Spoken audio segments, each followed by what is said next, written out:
नमस्कार मित्रांनो, 3P share market क्लासेसमध्ये आपल्या सर्वांचं पुन्हा एकदा मनपूर्वक स्वागत. मित्रांनो, आजच्या भागामध्ये आपण लोअर टाइम फ्रेम मध्ये आपण झोन मार्क करायचं पाहणार आहोत. याच्यापूर्वी ते समजून घेतलेलं आहे, परंतु आजच्या भागामध्ये आपण काय बघणार आहोत तर आपण ट्रेंड फाइंड आउट करण्यासाठी ज्या 7 स्टेप प्रोसेस आपण बघणार आहोत, त्या 7 स्टेप प्रोसेस मधून आपण एक ट्रेड फाइंड आउट करायचं आहे. म्हणजे ज्याच्यावरती आपण बायची एंट्री घेणार आहोत किंवा सेलची एंट्री घेणार आहोत. हे शोधण्यासाठी आपण 7 स्टेप काय करणार आहोत, फॉलो करणार आहोत. 7 कसोटीच्या वरती तो ट्रेड घेण्या अगोदर चेक करणार आहोत. ती प्रोसेस काय आहे, ती संपूर्ण प्रोसेस आज आपण समजून घेणार. तत्पूर्वी थोडंसं हे झोन मार्किंग तुमच्या समजण्यामध्ये थोडासा प्रश्न निर्माण होतोय, तर ते थोडेसे त्याचं रिव्हिजन मी तुम्हाला थोडक्यात सांगेन आणि मग आपण काय करू, या 7 स्टेप प्रोसेसकडे आपण जाऊ. तर आता ज्यावेळेला आपण झोन मार्क करू, आता या ठिकाणी तुम्ही higher time frame lower time frame असं करू धरू नका. आपण जे आता झोन मार्क करणार आहोत ते छोट्या टाइम फ्रेमचे झोन मार्क करणार आहोत असं समजा, किंवा ज्याच्यावरती आपण ट्रेड घेणार आहोत त्याच्यासाठी आपण जी लोअर टाइम फ्रेमचे झोन मार्क करणार आहोत त्या लोअर टाइमचे झोन आपण शोधणार आहोत. आणि असा झोन आपण कसा शोधायचा आहे, तर एक तर तो फ्रेश झोन असला पाहिजे, आणि दुसरा म्हणजे तो काय, एक वेळ टेस्ट झालेला असेल तरी चालतो, पण त्याची व्हॅल्यू कमी आहे, ती आपण कशी आहे ते आपण पुढे बघणार आहोत. पण टेस्टेड चालतो, पण एकच वेळेला टेस्ट झाला पाहिजे. नाहीतर तो झोन कसला असला पाहिजे, फ्रेश असला पाहिजे. म्हणजे प्राइसनं त्या ठिकाणी टच झालेली त्या झोनला पुन्हा तिथून एकदा प्राइस वरती गेल्यानंतर पुन्हा तिथं येऊन प्राइसनं टच केलेली नसली पाहिजे. अशा ठिकाणी आपण झोन मार्क करणार आहोत आणि त्याला आपण फ्रेश झोन म्हणणार आहोत. ही कन्सेप्ट एक. आणि हे सगळं छोट्या टाइम फ्रेमवरती ज्याच्यावरती आपण ट्रेड घेणार आहोत त्याच्यासाठी जे झोन मार्क करणार आहोत त्या झोनच्या बाबत आपण बोलतो. एक. आता दुसरी, हे झोन मार्क करत असताना कसं मार्क करायचं सांगितलं आपल्याला, की 3 कॅन्डलचं एक स्ट्रक्चर आपल्याला शोधायचं. या शोधाची सुरुवात कुठून करायची आहे, तर प्राइस ज्या ठिकाणी आहे, आता इथं विकलीची कॅन्डल्स आपण लावलेले आहेत. या कॅन्डलच्या प्राइसच्या खाली जिथं प्राइस थांबलेली आहे त्याच्या खाली एक लाईन, आडवी लाईन, होरिजेंटल लाईन आपण मार्क करायची. या ठिकाणी मी आता जशी होरिजेंटल लाईन मार्क केलेली आहे, ही जी होरिजेंटल लाईन मार्क केलेली आहे, याप्रमाणे काय करायचं, प्राइसच्या खाली होरिजेंटल लाईन मार्क. आणि त्याच कॅन्डलच्या वरच्या साईडला नंतर तुम्हाला या गोष्टी लागत नाहीत, फक्त आता समजत नाही तोपर्यंत या गोष्टी लागतील तुम्हाला. प्राइसच्या वरच्या साईडला किंवा कॅन्डलच्या वरच्या साईडला एक होरिजेंटल लाईन मार्क. या दोन्हींच्या मध्ये काय करायचं आहे, या दोन्हींच्या खालती आणि वरती आपल्याला काय शोधायचे, झोन शोधायचे. या लाईनच्या वरती आपल्याला सप्लाय झोन शोधायचा आहे आणि खालच्या साईडला जी लाईन मार्क केली आपण त्याच्या खालती आपल्याला डिमांड झोन शोधायचा. ती कन्सेप्ट तरी आपल्याला क्लिअर झाली. मग इथून पाठीमागे जात असताना आपल्याला तसं फॉर्मेशन दिसतं का, की ज्याच्यामध्ये आपल्याला एक मोठी कॅन्डल दिसली पाहिजे, त्याच्यानंतर 1 ते 6च्या आतमध्ये बेस कॅन्डल दिसली पाहिजे आणि एक मोठी कॅन्डल आपल्याला दिसली पाहिजे.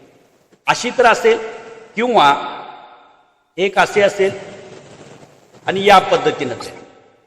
या पद्धतीनं तयार झालेल्या कॅन्डलचं फॉर्मेशन आपल्याला कुठं दिसतंय का, हे आपण काय करायचं आहे, पहिला बघायचं, शोधायचं. मग आता शोधत असताना मला तुम्ही सांगा, याच्या पाठीमागं आपल्याला आता इथं आपल्याला धरता येईल का, या ठिकाणी आपल्याला धरता येईल का, इथं झोन, या 3 बेस कॅन्डल म्हटलं तर प्राइसच्या वरती डिमांड झोनची लाईन झाली, तो आपल्याला तो झोन मार्क करता येत नाही. ते जिथं प्राइस आहे त्याच्या वरती लाईन जायला लागली, आपण तिथं झोन मारू शकत नाही. या बेस कॅन्डल इथं धरता येणार नाही. मग याच्या खाली आता परत लक्षात घ्या, प्राइस कुठं आली, म्हणजे झोन आपल्याला कुठं सापडला नाही. एकच मिनिट, झोन तुम्हाला इथं सापडला नाही. मग ही लाईन थोडी खालीशी घ्या. काय करायचं आपण, ही जी लाईन आहे याला खाली घ्या. आता प्राइस कुठं आहे, आपण छोट्या टाइम फ्रेमचे मार्क करतोय, लक्षात घ्या झोन, त्यामुळे ते टेस्टेड असता कामा नये. म्हणजे इकडे जर झोन मार्क केला आपण तर प्राइस इथं टच असता कामा नये. आपण फ्रेश झोन मार्क करतो. त्यामुळे या लाईनच्या खाली आता डिमांड झोन आपल्याला शोधायचा आहे. मग आता इथे इतक्या कॅन्डल्स गेल्या, आपण त्याचा काही विचार केला, या लाईनच्या खाली शोधायचा आहे, या लाईनच्या खाली. मग आता या लाईनच्या खाली आपल्याला कुठं तसं फॉर्मेशन दिसतंय मला जरा सांगा.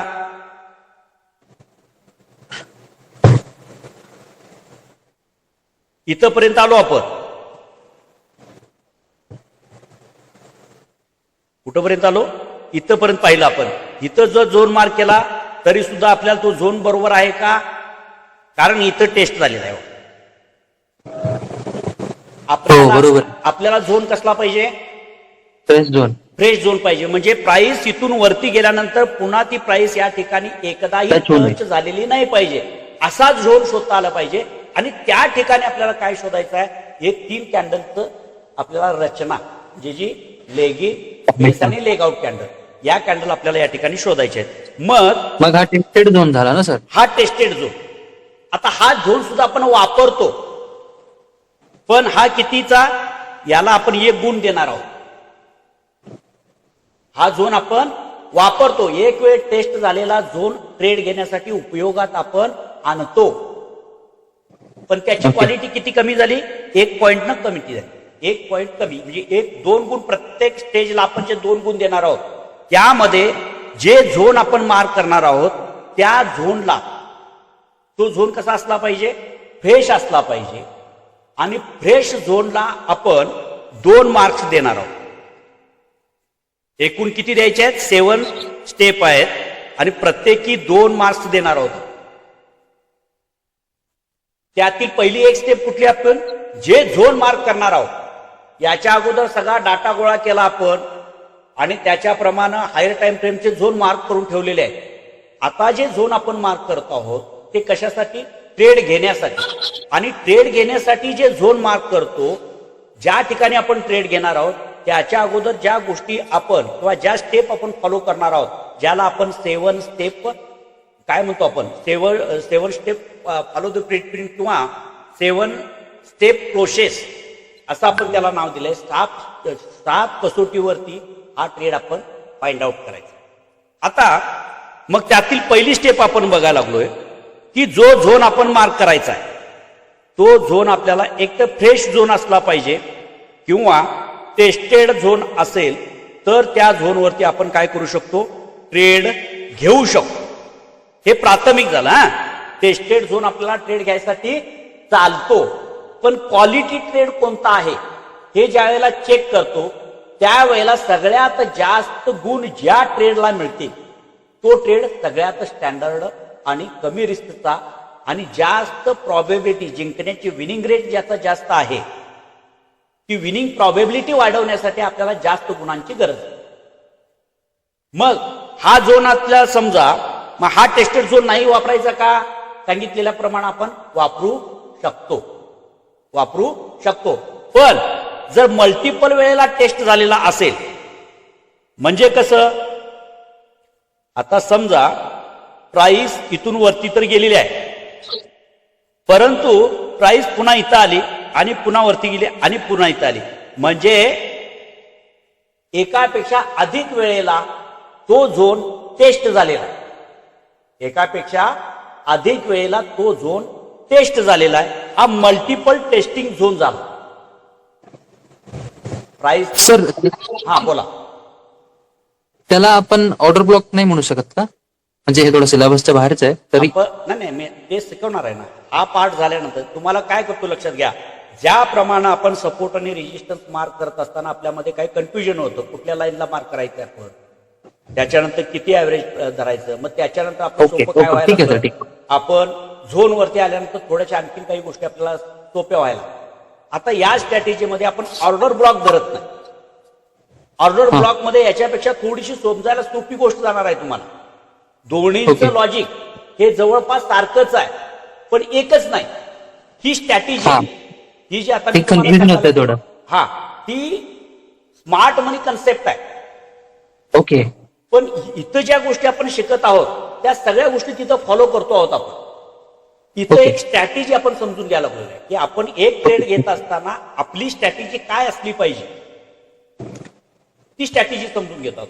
त्याप्रमाणे आपण हा झोन मार्क करतो. तर हा मल्टिपल जर टेस्टेड झोन असेल, जास्त वेळेला प्राइस या ठिकाणी जर टेस्ट असेल, तर असा झोन आपण काय करणार नाही, वापरणार नाही. आता ही एक गोष्ट झाली. आता पहिला मग हा जो झोन होता, आता आपण जो झोन बघितला या ठिकाणचा झोन, हा झोन कसला झाला आपला, टेस्टेड झोन, बरोबर. हा टेस्टेड झोन झाला. इथं जो झोन मार्क केला आपण, तर तो टेस्टेड झोन होईल. मग आपल्याला फ्रेश झोन पाहिजे असेल तर आपण काय करू, त्याच्या मागे जावं लागेल आपल्याला. मग याच्या मागे आपल्याला कुठं झोन दिसतो का, सांगा तुम्हाला कुठं दिसत असेल तर. आता तुम्ही बोलायचं आहे. इथे स्टार्टिंग मध्ये सर, कुठं, हे प्रिंट आहे तिकडे नाही इकडं स्टार्टिंग मध्ये 3 त्याच्या अगोदर झोनच नाहीत ना का, त्याच्या अगोदर किती झोन आहेत. त्याच्या अगोदर बर असो, एक लक्षात घ्या. आता मी काय म्हणजे सांगितलं, खालची. एकही कॅन्डल तिथं- सोडायची नाही. आपण शोधत असताना एकही कॅन्डल सोडायची नाही.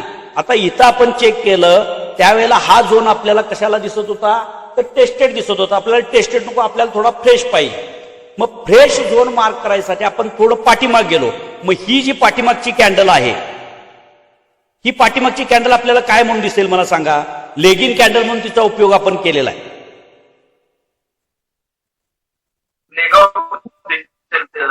आता ही काय आहे, त्याच्या अगोदर आपल्याला बेस कॅन्डल एक दिसते की नाही, हो त्याच्या अगोदर एक मोठी कॅन्डल आहे की नाही, आहे, आणि या 2 कॅन्डलच्या नंतर ही मोठी कॅन्डल आहे की नाही. हो आहे लेगआउट. मग आता ह्या 3 कॅन्डलचं फॉर्मेशन म्हणजे कुठल्या प्रकारचं फॉर्मेशन झालंय मला जरा सांगा. झोन जो म्हणतो आपण, जे 4 फॉर्मेशन सांगितले त्यातला कुठला प्रकार हा,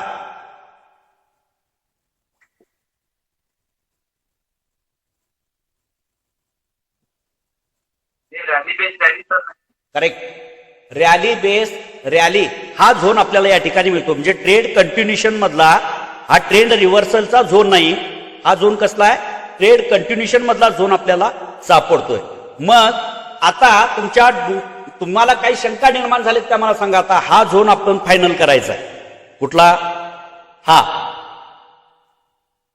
हा झोन. इथं काही शंका तुमच्या मनामध्ये की असं का, असा काय प्रश्न तुमच्या मनामध्ये आहे का. हो, हा विचारा, म्हणजे त्याचं परफेक्ट उत्तर आपल्याला सांगता येईल. काय शंका आहे ती निर्तन होईल. सर म्हणजे आता समजा झोन जर मार्क करायचा असेल, तुम्ही म्हणला झोन मार्क करण्यासाठी आपल्याला एक लेगिन बेस लेगआउट कॅन्डल पाहिजे, बरोबर. बरोबर. मग आता माझा क्वेश्चन आहे की आता लेगिन कॅन्डल जो आहे तो हा. बुलिशच असला पाहिजे, बेरिशच असला पाहिजे, असं काही रूल्स आहेत का. कशासाठी, म्हणजे आता समजा लेगिन. लेगिन कॅन्डल, हा लेगिन साठी. आता लेगिन कॅन्डल समजा, हा तुमच्या म्हणण्याप्रमाणे मला सांगत चला, लेगिन कॅन्डल काय प्रश्न आहे तुमचा पहिला. आता तुम्ही जिथं दोन्ही जे मार्क केलात ना झोन, हा. त्याच्या आधी इन्व्हर्ट हॅमर आहे बघा, हँगिंग मॅन आहे तर तो हा. शूटिंग स्टार, हा तो वाला. हा. त्याच्या आधी जो रेड कॅन्डल आहे त्याला बरोबर. मी लेगिन नाही म्हणू शकत का. म्हणू शकता ना.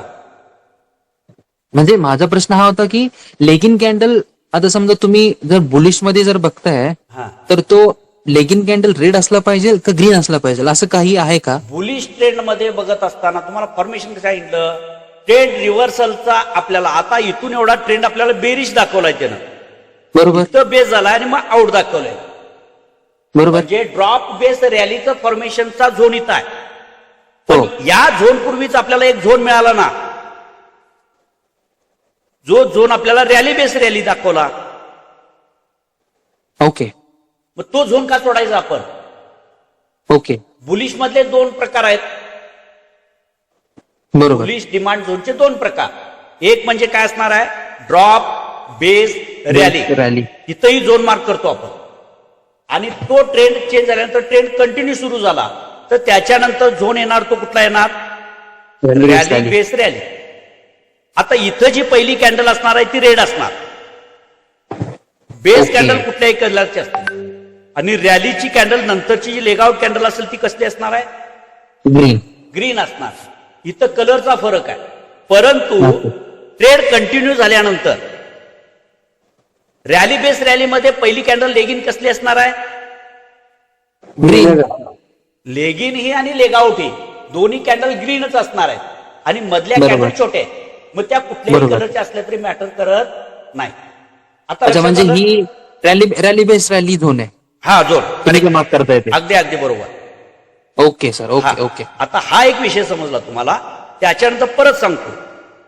आता मग तुम्ही म्हणताय त्याप्रमाणे मग हा झोन सोडून मागं जायचं नाही. जो कुठल्याही प्रकारचा आपल्याला डिमांड झोन म्हणून तो मिळालाय का, मग तो रॅली बेस्ड रॅली मिळू दे, नाहीतर ड्रॉप बेस्ड रॅली मिळू दे, पहिला जो Okay. झोन आपल्याला मिळेल तो झोन आपण मार्क करायचा.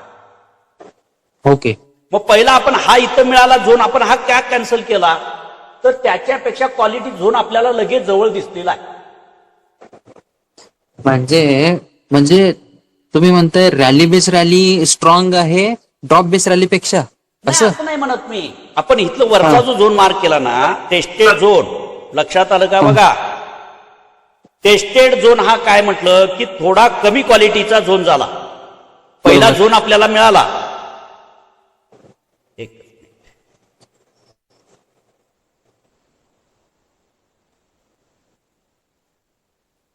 पहिला झोन आपल्याला मिळाला. पहिला झोन मिळाला ना आपल्याला इथं. परंतु आपण काय सांगितलं की आपण ज्याच्यावरती ट्रेड घेणार आहोत तो झोन हा शक्यतो फ्रेश असावा, करेक्ट. तो क्वालिटी असावा. मग त्यातनं आपल्याला क्वालिटी झोन मिळाला नाही आणि एक वेळ टेस्ट झालेला झोन असेल तर मग आपण टेस्ट असलेला झोन सुद्धा वापरणार. परंतु तो झोन, त्या झोनची क्वालिटी कशी असणार आहे, फ्रेश झोन पेक्षा थोडीशी कमी. कमी. इतका तरी फरक कळाला ना क्वालिटीच्या बाबतीत. हो हो हो हो. मग आपल्याला घ्यायचं कुठलं, क्वालिटी झोन पाहिजे. मग अरे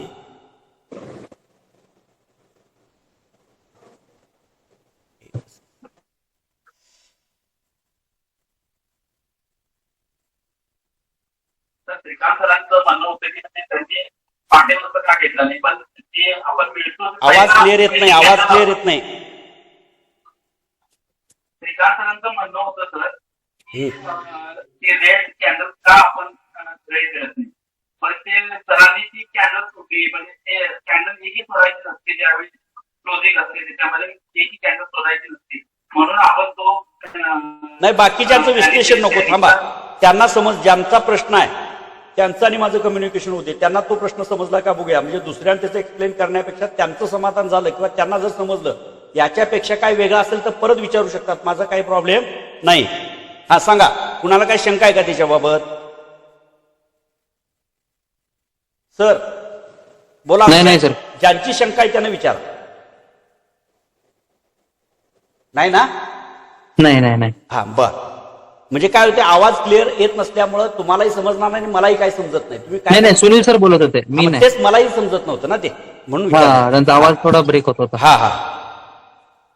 आता बघा परत.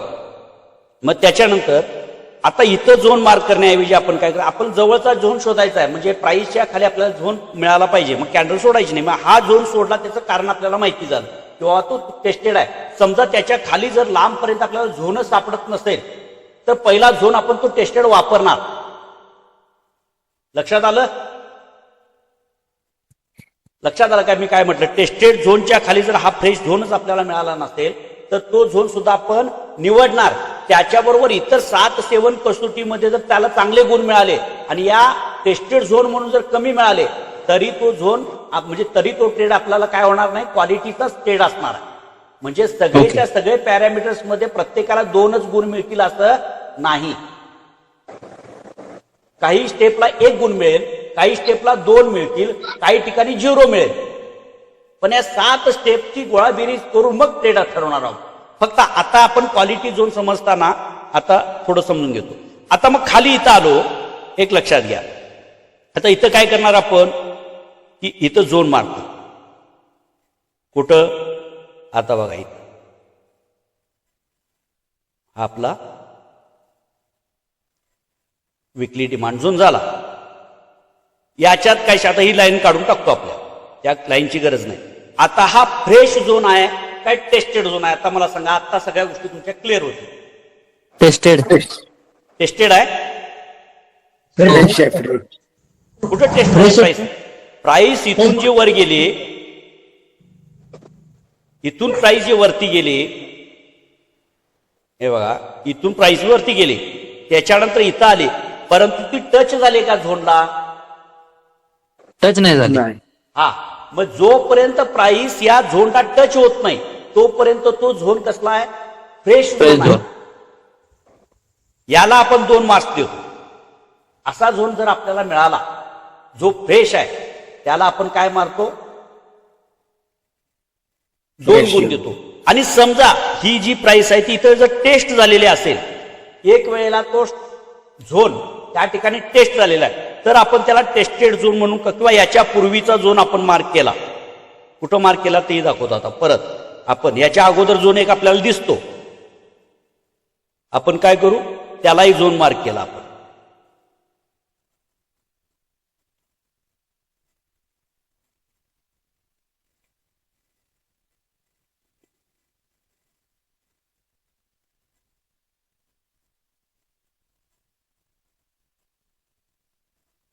आता हा त्याच्या अगोदरचा आपल्याला मिळालेला झोन. आता झोन कुठं मारायचं मी परत लाईन वरची खालची लाईन परत सांगणार नाही, तुम्हाला सांगितलेलं आहे ते बघायचं आहे. आता वरचा झोन आहे त्याला प्राइस टच झाले की नाही मला सांगा? हो. वरची प्राइस वरच्या- एक वेळ झाली का 2 झाले का अनेक वेळा झाली? 2 वेळा. प्राइस एकच वेळेला टेस्ट झालेली आहे त्या ठिकाणी, तिथूनच प्राइस वरती गेली ना. ते 2 कॅन्डल दिसतात आपल्याला, पण प्राइस आली आणि तिथून वरती गेली, म्हणजे एक किंवा आपण इथं एकच म्हणायचं, हा स्विंग आहे. एक वेळेला प्राइसने टेस्ट केलेला. आता परत वरती जाऊन समजा इथं प्राइस टेस्ट झाली, पुन्हा प्राइस खाली आली इथंपर्यंत आणि या झोनला टेस्ट केली, तर तो झोन आपण मार्क करत नाही.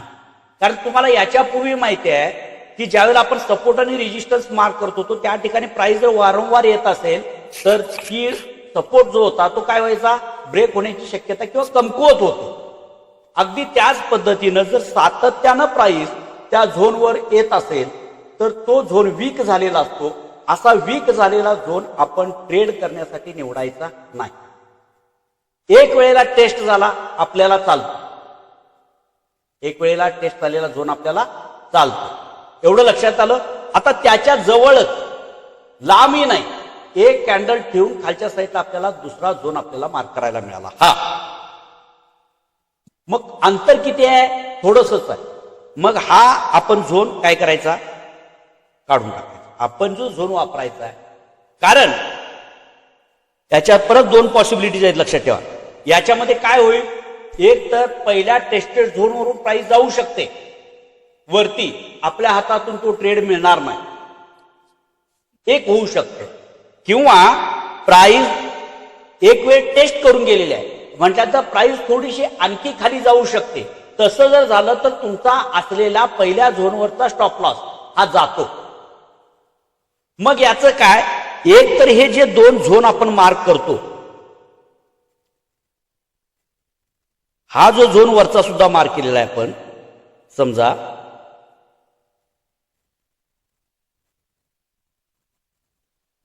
हा जो झोन, हे जर झोन एकमेकांच्या जवळ असतील, कधी कधी ओव्हरलॅप पण असतात, म्हणजे एकावरती एक मोठ्या टाइम फ्रेमचा झोन तिथंच असतो आणि छोट्या टाइम फ्रेमचाही झोन तिथंच असतो.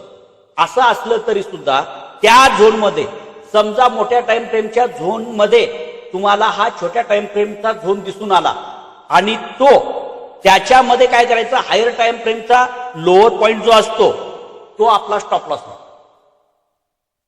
कारण झोन मध्ये झोन तयार झाले. तसं इथं 2 झोन तयार झाले आणि समजा जर तुम्ही इथून एंट्री घेतली, हा एकच मिनिट, जर तुम्ही या पहिल्या झोनवरून एंट्री घेतली, या इथे एंट्री आपण घेणार, तर याचा स्टॉप लॉस कुठं असणार आहे मला सांगा? झोनच्या हिशोबाप्रमाणे आपला स्टॉप लॉस कुठं असणार आहे? बेसच्या बटन. टेस्टेड झोनचा लो. हा, टेस्टेड झोनचा लो, म्हणजेच खालची जी लाईन आहे या लाईनच्या खाली आपला काय असणार आहे? स्टॉप लॉस असणार. मग प्राइस झोनच्या दरम्यान काय करते? प्राइस इथून येऊन इथून वर जाऊ शकते, प्राइस पुन्हा इथं येऊन मध्यंपर्यंत जाऊ शकते. जोपर्यंत शेवटची जी लाईन आहे ती क्रॉस करून खाली जात नाही तोपर्यंत त्या एरियामधून प्राइस कुठूनही काय करू शकते, रिव्हर्स होऊ शकते. मग आपण जो ट्रेड शोधणार आहोत तो या दरम्यान, मग हा टेस्टेड झोनवरती जर आपण ट्रेड घेतला लक्षात घ्या तर काय होतं, जवळपास 2 झोन आहेत आपल्याला आणि समजा प्राइस इथून थोडीशी खाली आली, मग या टेस्टेड झोनचा तुमचा स्टॉप लॉस काय होऊ शकतो, जाऊ शकतो. कारण नियमानुसार त्या झोनच्या खाली आपण काय करतो, तो स्टॉप लॉस लावतो.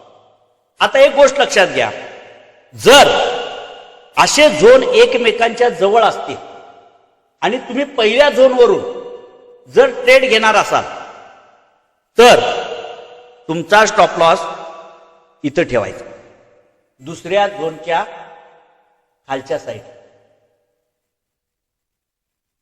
लक्षात येते का बघा, ह्या सगळ्या गोष्टी तुमच्या म्हणजे तुम्ही कसं शिकणार आहात, काय करणार त्याच्यावरती डिपेंड राहणार आहे. नसेल आता हे बारकावे नाही जर समजलं सगळं सोडून द्यायचं. आपल्याला परफेक्ट एक झोन दिसतो ना, एक झोन मार्क करायचा, त्यातला टेस्टेड झोन मार्क करा किंवा हा झोन मार्क करा जो तुमच्या त्या एकूण 7 स्टेपमध्ये पास होईल. त्या ट्रेडवरनं तुम्ही झोन घ्यायचा आणि त्या ट्रेड घ्यायचा आणि त्या ट्रेडच्या खाली किंवा त्या झोनच्या खाली आपला स्टॉप लॉस ठेवा. इतकं समजलं. या कॉम्प्लिकेटेड केसेसमध्ये आपण जायचं नाही. आपण फ्रेश झोन सुरुवातीला शोधा आणि फ्रेश झोन जर तुम्हाला मिळाले तर त्याच्यावरती तुमचं म्हणजे क्वालिटीवरती काम करायला प्रयत्न पहिला करा. आपण काय करू, याला करून टाकू. आता हा झोन झाला, आता हा झाला डिमांड झोन, परत हा झाला क्वालिटी झोन. दोन्ही गोष्टी फ्रेश झोन आहे, डिमांड झोन. आता मग आपल्याला अशाच पद्धतीचा क्वालिटी झोन म्हणजेच कुठला झोन शोधायला पाहिजे, आता सप्लाय झोन शोधायचा. आता सप्लाय झोन शोधताना सुद्धा प्रोसेस तीच, पहिल्या कॅन्डल पासून पाठीमागे जायचं आहे, म्हणजे शेवटच्या कॅन्डल पासून पाठीमागे जायचं आहे. शेवटची कॅन्डल प्राइस जिथं आहे इथं लाईन आपण मार्क करून घेतलेली आहे, रेड लाईन, त्याच्यावरती आपण झोन शोधायचं. मग आता इथून पाठीमागे जाताना मला झोन कुठे मिळेल मला जरा सांगा तुम्ही. लगेच वरती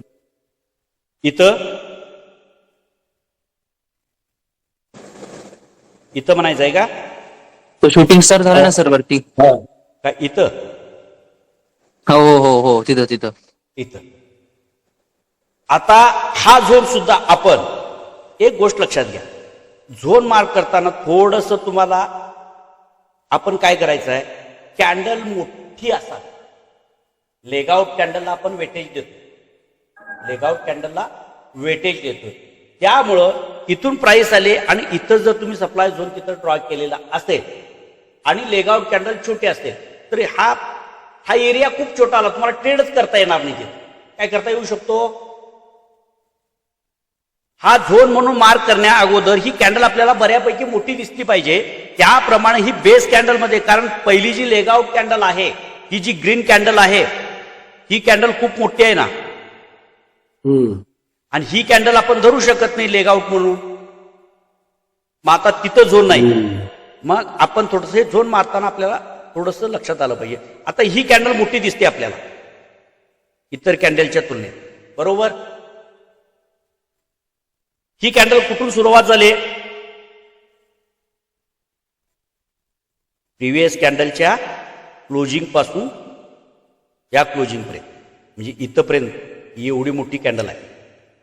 लेगआउट कॅन्डल चांगली आहे की नाही मला सांगा. मग ही जी लेगआउट कॅन्डल आहे ही लेगआउट कॅन्डल चांगली आहे की नाही, हो. एक झालं. आता दुसरी जी कॅन्डल आहे त्याच्या पाठीमागची कॅन्डल, तिला बेस कॅन्डल म्हणू काय आपण लेगआउट कॅन्डल म्हणू,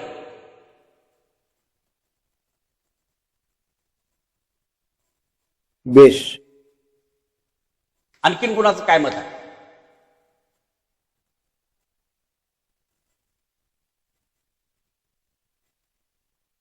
अनविजिबल कॅन्डल आहे ती,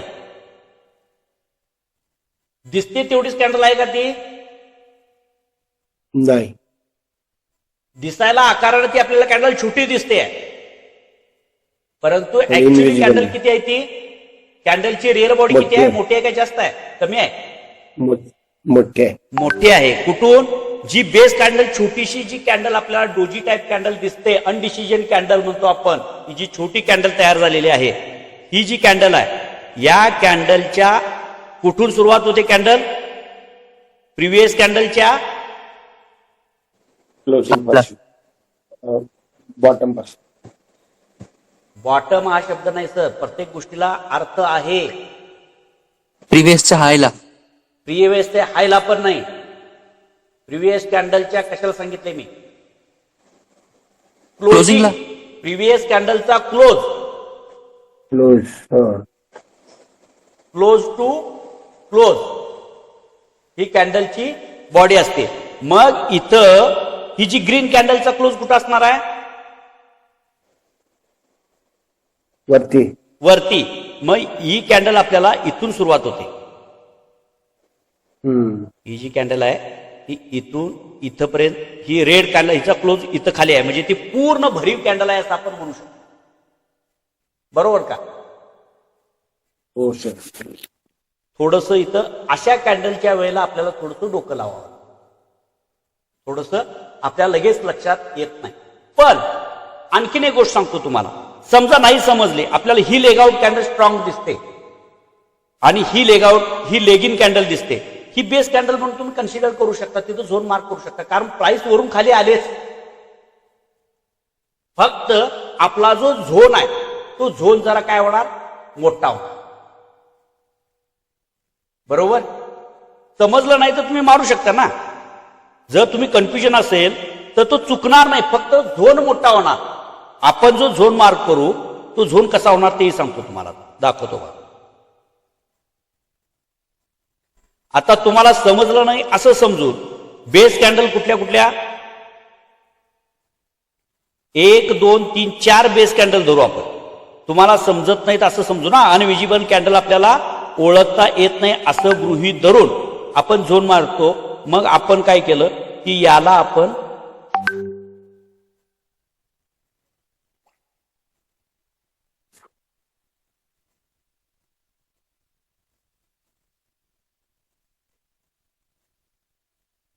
हा आपला सप्लाय झाला. याच्यामध्ये फार मोठी काय चूक आहे का? याच्यामध्ये फार मोठी चूक नाही. याच्यामध्ये चूक नाही, फक्त काय झालं, झोन मोठा झाला. आणि जर परफेक्ट आपण मार्क केला असता झोन, तर या झोनची साईज काय होणार आहे? कमी होणार. म्हणजे कसं सांगा? कारण लेगआउट कॅन्डलची बॉडी आपण धरतो का? कन्सिडर नाही. याच्यामध्ये बेस कॅन्डलची आपण लोएस्ट बॉडी धरून आपण खालची लाईन मार्क करणार, म्हणजे सप्लाय झोनला मार्क करताना. बरोबर ना? सप्लाय झोन मार्क करत असताना बेस कॅन्डलची लोएस्ट बॉडी. मग आपण काय करू, इथं मार्क केली आणि ही जी रेड कॅन्डल आहे ही पूर्ण लेगआउट कॅन्डल आपण समजली. हा झोन आपला इथं तयार झाला, सप्लाय झोन. एवढाच फरक पडतो. म्हणजे जर तुम्हाला ती ओळखता आली नाही तर तुम्ही त्याला गृहीत धरून मार्क केलं असतं, कारण अगोदर आपल्याला लेगिन कॅन्डल चांगली दिसलेली आहे आणि त्याच्यानंतरची लेगआउट कॅन्डल सुद्धा स्ट्रॉंग आहे. त्यामुळे तो झोन, सप्लाय झोन हा स्ट्रॉंग सप्लाय झोन आहे. आता हे दोन क्वालिटी, आता या प्राइसला कुठं टेस्टेड आहे का हो? इथं कुठं टेस्ट झालेला आहे का झोन? झोन नाही नाही. हा झोन कसा आहे? फ्रेश झोन आहे. म्हणजे दोन्ही प्रकारचे झोन हे कसे आहेत? फ्रेश आहे. फ्रेश. याला आपण किती मार्क्स देऊ? 2-2 मार्क्स देतो. म्हणजे हा झोन सुद्धा 2 मार्कचा आहे, हा झोन सुद्धा 2 मार्क आहे. याच्यावरून जर करता आपल्याला ट्रेड मिळाला तर आपण त्याच्यासाठी झोनच्या दृष्टिकोनातून तो स्ट्रॉंग ट्रेड आहे. एका स्टेपवरती तो स्ट्रॉंग काय आहे? झोन जो मार्क केलेला आहे आपण त्या ठिकाणी मिळणारा ट्रेडसाठी क्वालिटीमध्ये वाढ आहे. आणि समजा प्राइस इथून वर जातीला जर ट्रेड मिळाला तुम्हाला, तर हा डिमांड झोन सुद्धा क्वालिटी 1 नंबरचा झोन आहे, ज्याच्यासाठी आपण 2-2 मार्क दिलेले आहे. आता जे तुम्ही छोट्या टाइम फ्रेमवरती झोन मार्क करा, ते झोन कसे मार्क करायचे आहेत तुम्हाला? शक्यतो क्वालिटी झोन मार्क करायचे, ज्याच्यामुळं आपल्या ट्रेडची विनिंग प्रोबेबिलिटी वाढणार आहे. पास व्हायला 96% गुण चांगले. समजा एक विद्यार्थी 96% पास होणार आहे आणि एक 55% पास होणार आहे. चांगलं कुठल्याला म्हणतो आपण? 96% किंवा 95% काय ज्यादा टक्केवारी मिळालेल्या त्याला म्हणतो. तसं ज्या ट्रेडला या 7 स्टेपमध्ये जास्त गुण मिळतील तो ट्रेड विनिंग प्रोबॅबिलिटीचा ट्रेड आपल्यासाठी असणार. एवढी गोष्ट तुमच्या लक्षात आली का? आता झोन मार्क करताना 2 गुण कुठल्या झोनला आपण देणार, 1 गुण कुठल्या झोनला देणार आणि 0 गुण कुठल्या ह्याला देणार. कारण 3 कसोटीवरती आपल्याला वेगवेगळ्या 10 कंडिशन आहेत. एक तर आपण 2 मार्क्स देणार किंवा 2 पैकी 1 देणार किंवा 0 देणार. 0 पण आपण काही ठिकाणी मार्क्स देणार. एका ठिकाणी काय होणार आहे, एका कसोटीवरती एक तर आपल्याला दोन्ही मार्क्स द्यावे लागतात, तिथे 1 मार्क्स देताच येत नाही. त्या कसोटीला किंवा त्या स्टेपला एक तर आपल्याला 2 मार्क्स द्यावे लागतील किंवा एक तर 0 मार्क्स द्यावे लागतील त्या कसोटीला. ते स्टेप बाय स्टेप आपण पुढे बघतो. आता त्याच्यावरती झोन सुद्धा आपण मार्क करणार आहोत. फक्त या स्टेप समजून घ्या. पहिला आजचा पूर्ण भाग आपल्याला 7 स्टेप म्हणजे काय म्हणतो आपण 7 स्टेप प्रोसेस आपण समजून घेत आहोत, ज्याच्यामुळं कारण अनेक प्रकारचे झोन आपल्याला चार्टवरती बघायला म्हणजे प्रत्येक झोनवरती आपल्याला रिझल्ट मिळणार आहेत का हे आपल्याला चेक करावं. मध्ये आधी झोन मिळाला तर त्याची ताकद कमी होणार. मग हे जे झोन आहेत किंवा ज्या ठिकाणी आपण ट्रेड घेणार आहोत ते आपण 7 ठिकाणी किंवा 7 कसोटीवरती ट्रेड. आता हे झोन आपण हे छोट्या टाइम फ्रेमवरतीच विचार करावा. याचे हायर टाइम फ्रेमचे झोन आपण आता बघितलेले नाहीत. फक्त एक झोन आपण बघितला जे ज्याच्यावरती आपण ट्रेड घेणार आहोत. आता ट्रेड घेणार आहोत असंच आपण ट्रेंड फाइंड आउट करतो. कारण पहिल्या 3 डाट्यामध्ये म्हणजे आपण हायर टाइम फ्रेमचे सप्लाय झोन मार्क केले, डिमांड झोन मार्क केले, त्याच्यानंतर लोकेशन आपण फाइंड आउट केलं आणि ट्रेंड सुद्धा आपण फाइंड आउट केलेला आहोत. आता हेच आपण काय करायला लागलेलो आहे, या 7 स्टेप मध्ये बसवतो. त्या ट्रेडला आपण ट्रेड कुठं घ्यायचं आहे तर त्यातील पहिला ट्रेडचं आपण काय ठरवलं की आपण जे झोन मार्क केले तो मार्क केलेला झोन हा लोअर टाइम फ्रेमचा झोन, हा क्वालिटी झोन आपण पहिला मार्क केला. त्याच्यासाठी आपण गुण देणार. दुसरी स्टेप आपली काय असणार आहे लक्षात घ्या. आता याच्यामध्ये एक तुम्हाला साधारणपणे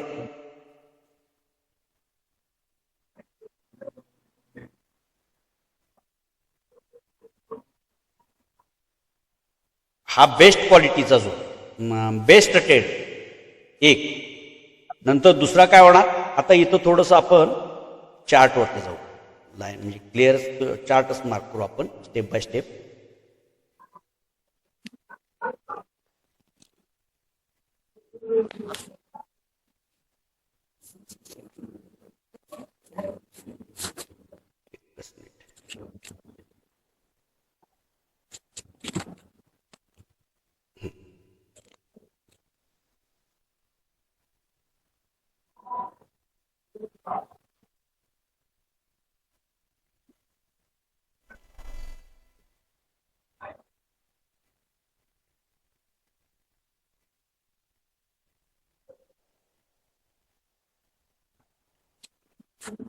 आता इथं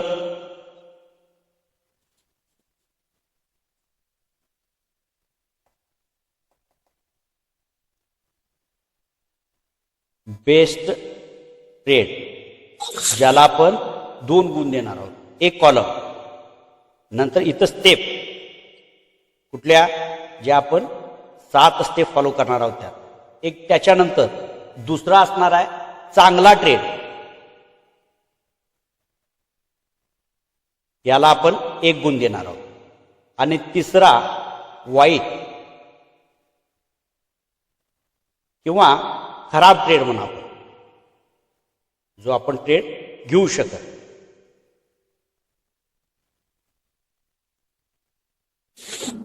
आता यातील पहिल्या स्टेपवरती आपण काय बघितलं की जे झोन आपण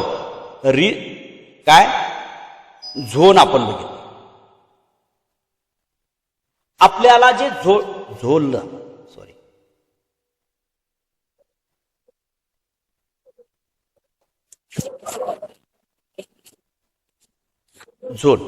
जे झोन आपण मार्क करतो कुठल्या टाइम फ्रेमवरती मार्क करायचे, 5 मिनिटाच्या. मी मिनिटे सांगितलीत का तुम्हाला? Lower time frame. हा, लोअर टाइम फ्रेम वरती 3 प्रकारचे जो टाइम फ्रेम बघितले त्यातल्या छोट्या टाइम फ्रेम वरती आपण झोन मार्क करणार आहोत. तो झोन ट्रेड घेण्यासाठी उपयोगात आणणार आहोत. प्रत्यक्ष ट्रेड त्या झोनवरती घेणार आहोत. मग आता हा झाला झोन स्टेप 1. त्याच्यामध्ये हा क्वालिटी झोन म्हणजे कसा असला पाहिजे असं सांगितलं आपण. पहिला की तो फ्रेश असला पाहिजे. फ्रेश झोन जर असेल तर त्या झोनला आपण किती देणार आहोत? 2 मार्क्स देणार. आणि समजा जर तो टेस्टेड, आता टेस्टेड वरती आपण काय जास्त चर्चा नको, आपल्याला टेस्टेड झोन माहिती आहे. तो जर झोन टेस्टेड असेल तर त्याच्यासाठी किती देणार आहोत आपण? मार्क 1. आणि एकापेक्षा जास्त वेळेला जर प्राइस त्या ठिकाणी येऊन गेलेली असेल त्या झोनवरती तर त्याला आपण काय देणार आहोत? 0 मार्क. आपण तो झोन त्या ठिकाणी मार्क करणार नाही. 1 झालं. आता 2.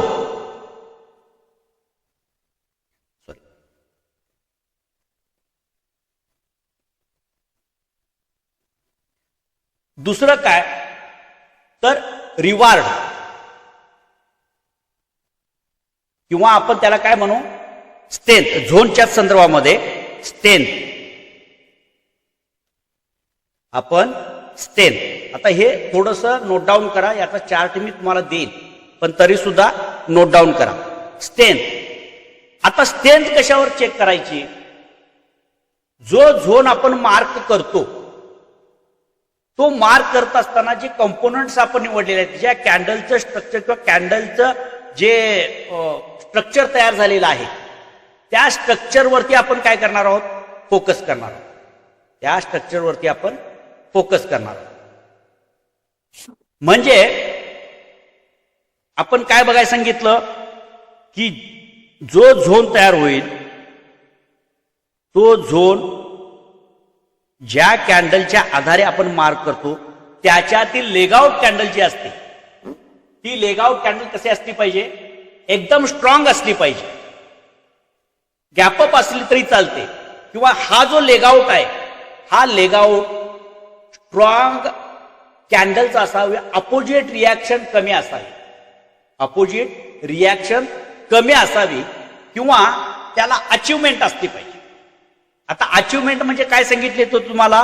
प्रिव्हियस लोअर हाय ब्रेक करून ती कॅन्डल वरती गेली पाहिजे. समजा लेगआउटच्या कॅन्डलनं तसं झालं असेल तरी चालतं. समजा तसं झालं नसेल तर त्याच्यानंतर दुसरी कॅन्डल तयार झाली आणि प्रिव्हियस हाय जर ब्रेक झालेला असेल तर त्याच्यामध्ये चांगल्या प्रकारची स्ट्रेंथ, ताकद या लेगआउट मध्ये आहे. लेगआउट कसा पाहिजे? ज्याला अचिव्हमेंट मिळाली पाहिजे.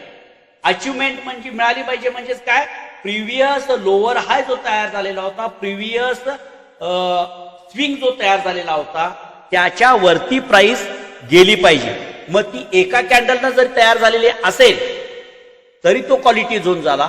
समजा लेगआउट कॅन्डल मोठी आहे परंतु या प्रिव्हियस लोअर हायच्या वरती गेलेली नाही आणि त्याच्यानंतर तयार झालेले कॅन्डल त्याच्यावरती गेले असेल, म्हणजे याला फॉलो ऑफ कॅन्डल म्हणतो आपण.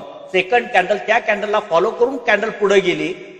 त्या कॅन्डलनं समजा जर प्रिव्हियस लोअर हाय जर ब्रेक केलेला असेल तर त्या झोनमध्ये स्ट्रेंथ ही चांगल्या प्रकारची. त्या काय म्हणू आपण? स्ट्रेंथ चांगल्या, म्हणजे ज्याला अचिव्हमेंट मिळालेले आहे. अचिव्हमेंट म्हणजे काय सांगितलं तुम्हाला? प्रिव्हियस लोअर हाय ब्रेक करून वरती गेली पाहिजे. प्रिव्हियस लोअर हाय ब्रेक करून प्राइस वरती गेली पाहिजे, तरच त्याला आपण काय म्हणू शकतो?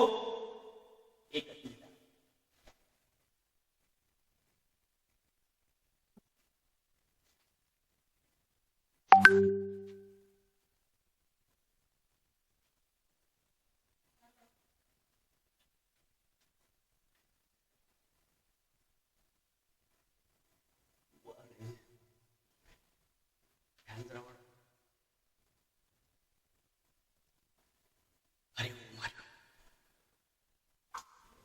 तर याच्यामध्ये स्ट्रेंथ म्हणजे अचिव्हमेंट म्हणजे काय सांगितलं तुम्हाला की प्रिव्हियस लोअर हाय ब्रेक करणारी कॅन्डल तयार झाली पाहिजे लेगआउटनं.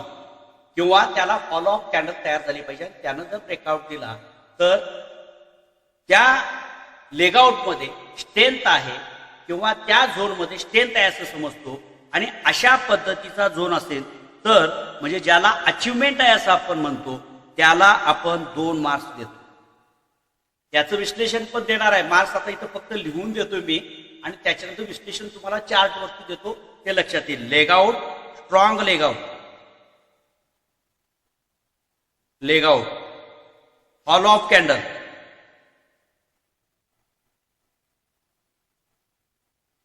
आणि अचिव्हमेंट.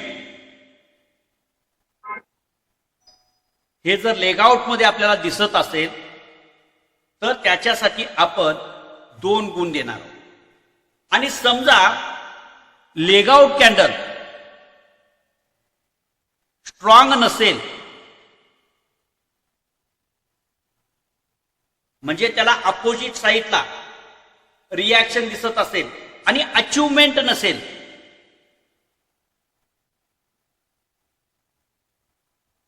अचिव्हमेंट आहे पण फॉलो ऑफ कॅन्डल नसेल,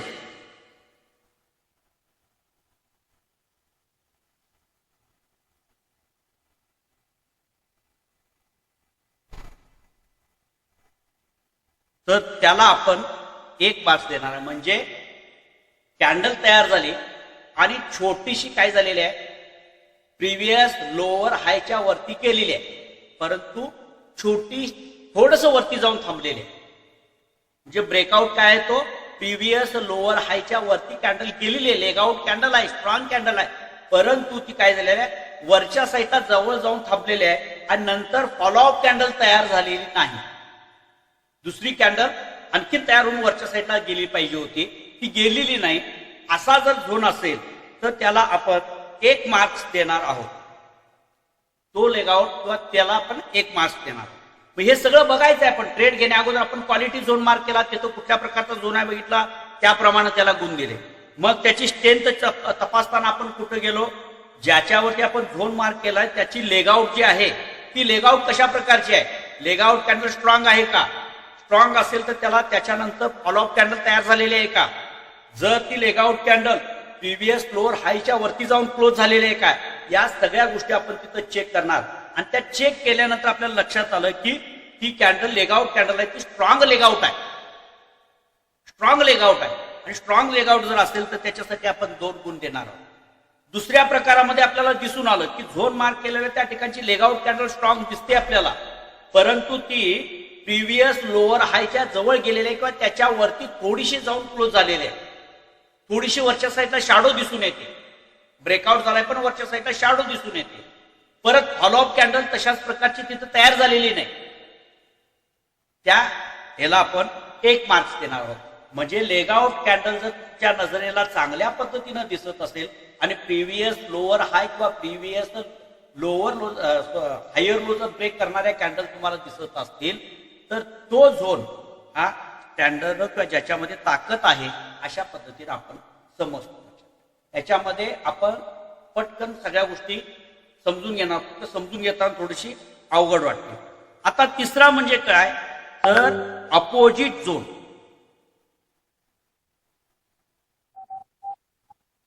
सॉरी, लेगआउट जर कमकुवत असेल, आपण काय म्हणतो लेगआउट बघतो आपण, लेगआउट जर कमकुवत असेल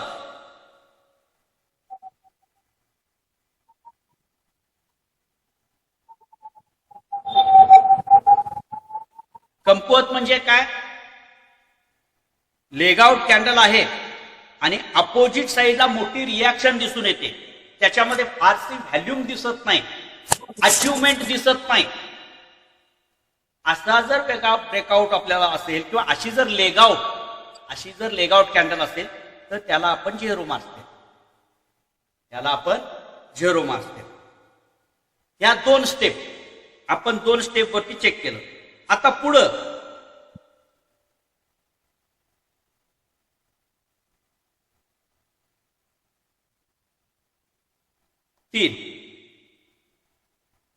तिसरी स्टेप काय तर त्याच्यामध्ये रिवार्ड झोन किंवा रिवार्ड म्हणू आपण. रिवार्ड. आता रिवार्ड तुम्हाला सांगितलेलं आहे, शिकवलेलं आहे, समजावून दिलेलं आहे की ज्याच्यावरती आपण ट्रेड घेणार आहोत तिथून हायर टाइम फ्रेम पर्यंतचं अंतर, डिस्टन्स आपण कॅल्क्युलेट करतो किंवा बघतो. जेवढी आपली रिस्क आहे त्याच्या 5 पटीपेक्षा जास्त आपल्याला रिवॉर्ड दिसलं पाहिजे. आपण घेणार आहोत कमी, पण जिथून ट्रेड घेणार आहोत तिथून आपल्याला 5 पट, एकाच 5 इतकं रिस्क रिवॉर्ड किंवा त्याच्यापेक्षा सुद्धा जास्त रिस्क रिवॉर्ड मिळू शकते अशी स्पेस आपल्याला ठिकाणी दिसत असेल तर त्याच्यावरती आपण ट्रेड घेणार. त्याला आपण 2 मार्क्स देणार. किती? रिस्क रिवॉर्ड हे एकाच 5 पेक्षा जास्त रिस्क रिवॉर्ड. रिस्क रिवॉर्ड म्हणजे तुमचा जो स्टॉप लॉस आहे त्या स्टॉप लॉसच्या तुलनेमध्ये तुम्हाला मिळणारं जे टार्गेट आहे ते किती पटीनं आहे हे रिस्क टू रिवॉर्ड म्हणतात. त्याप्रमाणे जेवढी तुम्ही रिस्क घेतलेली आहे त्याच्या प्रमाणामध्ये तुम्हाला हायर टाइम फ्रेमच्या झोन पर्यंत तुम्हाला किती काय मिळू शकतं, रिवॉर्ड मिळू शकतं, प्रॉफिट मिळू शकतं, किती पटीमध्ये मिळू शकतं हे तुम्ही चेक करायचं. ते कसं चेक करायचं तेही दाखवतो मी तुम्हाला आता. फक्त एकच मिनिट. आता समजा या झोनवरती आपण काय केलेलं आहे, मार्क केलेलं आहे. समजा आता थोडंसं आपण छोट्या टाइम फ्रेमवरती जाऊ. आता आपण सगळेच नाही, एक एक गोष्ट आपण समजून घ्यायची आहे. आता या ठिकाणी आपल्याला झोन मिळतोय. प्राइस कुठं आहे? इथं आहे. पहिला आपण झोन मार्क करायचा. आता हे मोठी टाइम फ्रेम आहे समजा. विकलीची जे आता मगाशी मार्क केली आपण क्वालिटी त्याला हायर टाइम फ्रेम समजू. त्यांच्यानंतर इंटरमिडिएट टाइम फ्रेमला आपण ट्रेंड बघणार आहोत.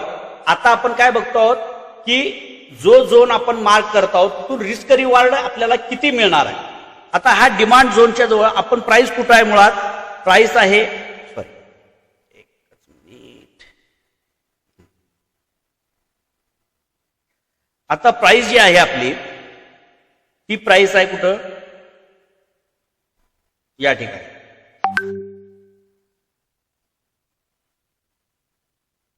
किती? 75 मिनिटं या टाइम फ्रेम वरती आपण गेलोय. समजा विकली, डेली आणि 75 मिनिटाची. 75 मिनिटाची टाइम फ्रेम ही छोटी टाइम फ्रेम आहे. लहान टाइम फ्रेमवरचा झोन आपण मार्क करायला होता. याच्यासाठी आपल्याला मोठ्या टाइम फ्रेमचा म्हणजे हा डिमांड झोन किंवा होलसेल एरिया आहे त्याच्यामध्ये इथं, आणि हे रिटेल एरिया आहे. आता आपण काय करतो, ज्याच्यावरती आपण ट्रेड घेणार आहोत त्याचा पहिला आपण काय करू, क्वालिटी झोन मार्क करू. आता मग प्राइस तरी इथं आहे, याच्या खाली आपल्याला झोन शोधायचा आहे, बरोबर. मग पाठीमागे आल्यानंतर कुठं दिसतं मला जरा सांगा झोन? इथं दिसतो का झोन? बोलत चला, काय झोपलाय मला कळायचं नाही.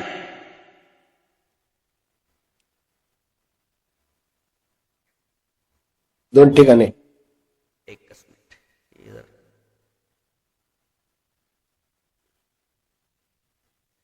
एक बॉटम मध्ये आणि एक मध्ये.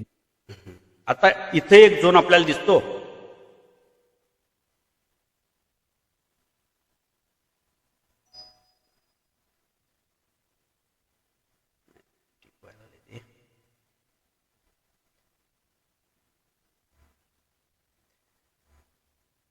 आता या ठिकाणी इथं लेगिन आहे, त्या 2 बेस कॅन्डल आहेत आणि त्याच्यानंतर आता याच्या मध्ये जर तुम्ही धरायचं झालं तर इथं झोन तुम्हाला म्हटलं 1 2 3 4 5 कॅन्डल आहे. इथं झोन आपल्याला मिळू शकतो किंवा इथं नाही धरता येत.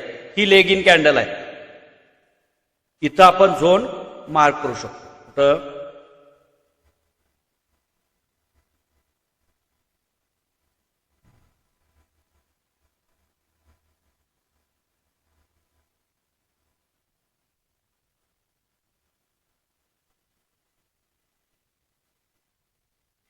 ही पण बेस कॅन्डल आहे. 1 2 3 4 5.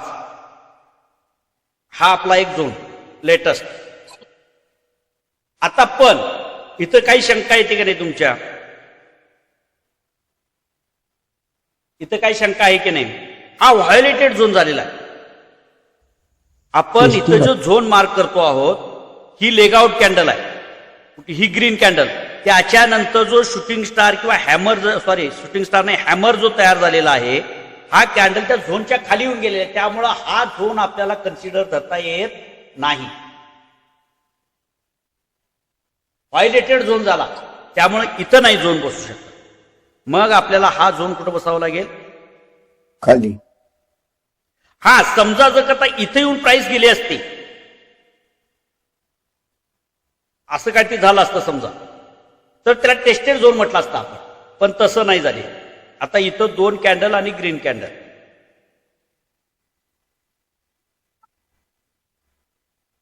हा झाला आपला डिमांड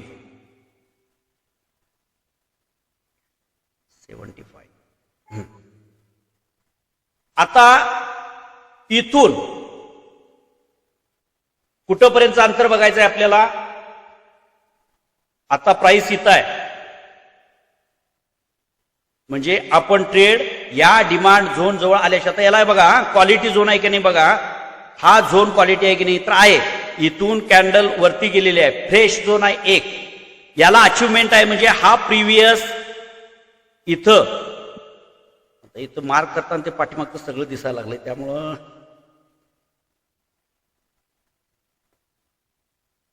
एकच मिनिट.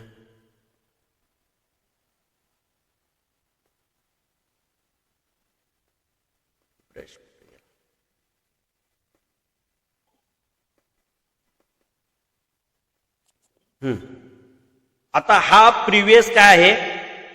स्विंग आहे, लोअर हाय, बरोबर. याच्यावरती आता ही जी कॅन्डल आहे, ही कॅन्डल कुठून तयार झाली आहे बघा, इथून कॅन्डल तयार. एवढी मोठी कॅन्डल आहे, म्हणजे याच्यानंतर लेगआउटला फॉलोअप कॅन्डल्स मिळालेले आहेत याच्यानंतर. त्यामुळे हा झोन आपल्याला परफेक्ट मानू शकतो. थोडंसं आणि त्याच्यामध्ये काही नॉईस आहेत, पण ते सगळंच कन्फ्युजन नको आहे आपल्याला.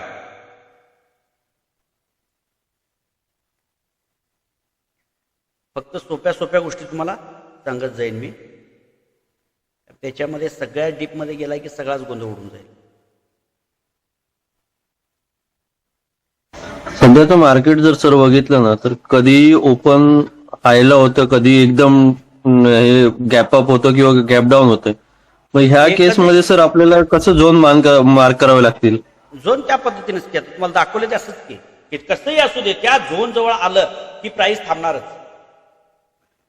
ओके. तुम्हाला ती झोन म्हणजे म्हणजेच काय, त्या ठिकाणी लेवलला बाहेर आपण जर हा आपण प्रिव्हियस चार्ट जर बघून आपण सर झोन मार्क केले, आता समजा 1 महिन्याचा किंवा 1 आठवड्यापूर्वीचा, तर त्या झोनच्या रेंजमध्ये आलं तर मार्केट तिथून खाली जाणार नाही असं म्हणताय का तुम्ही? थांबतं, रिॲक्ट होतं.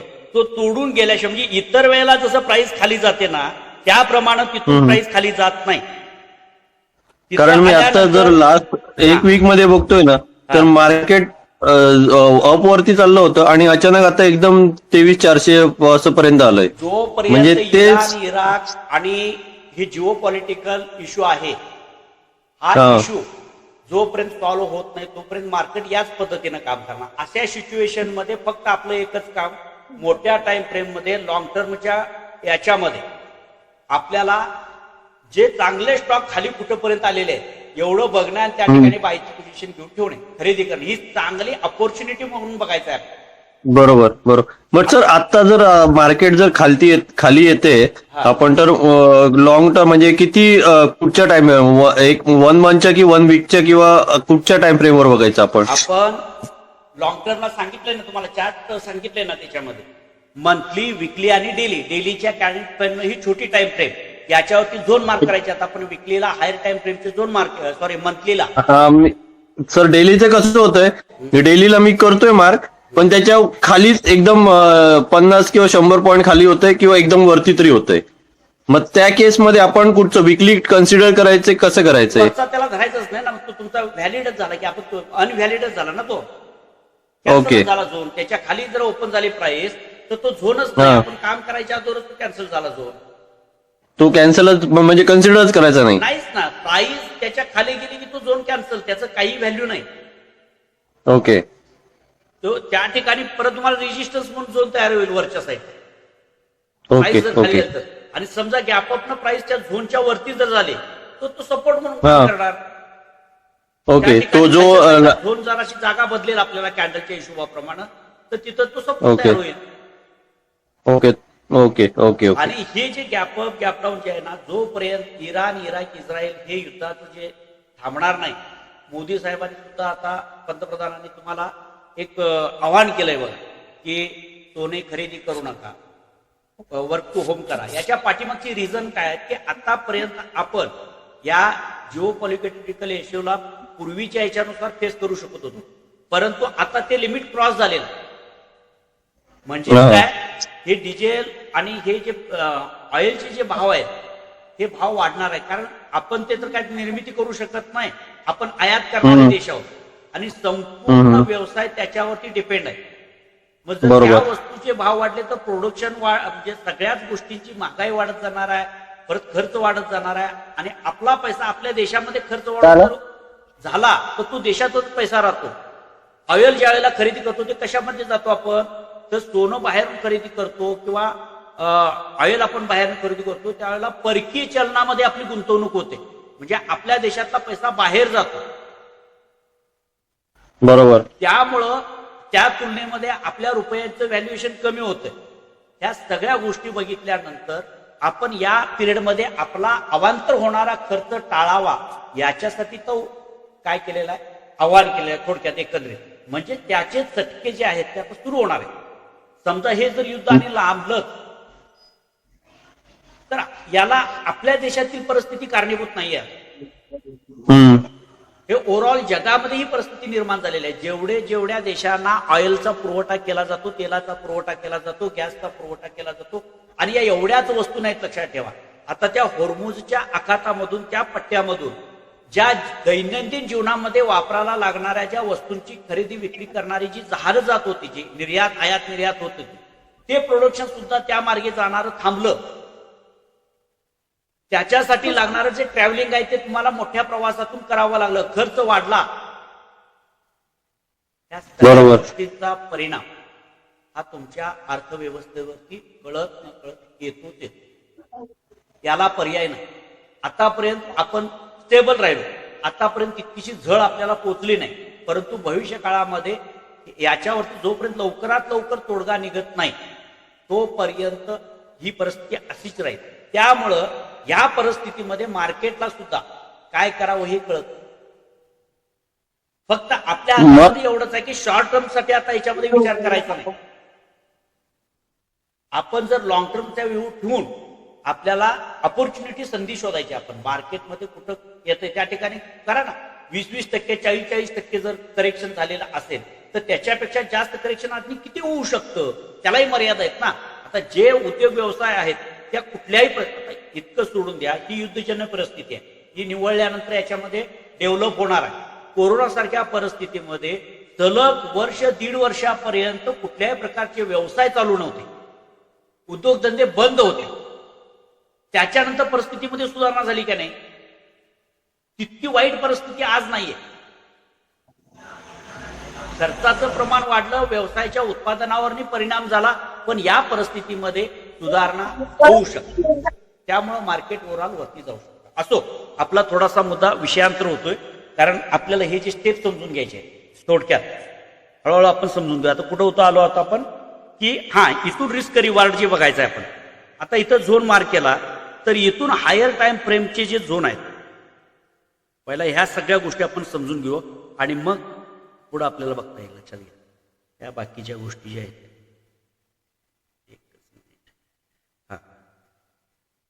आता याच्यामध्ये आपल्याला रिस्क रिवार्ड किती मिळते?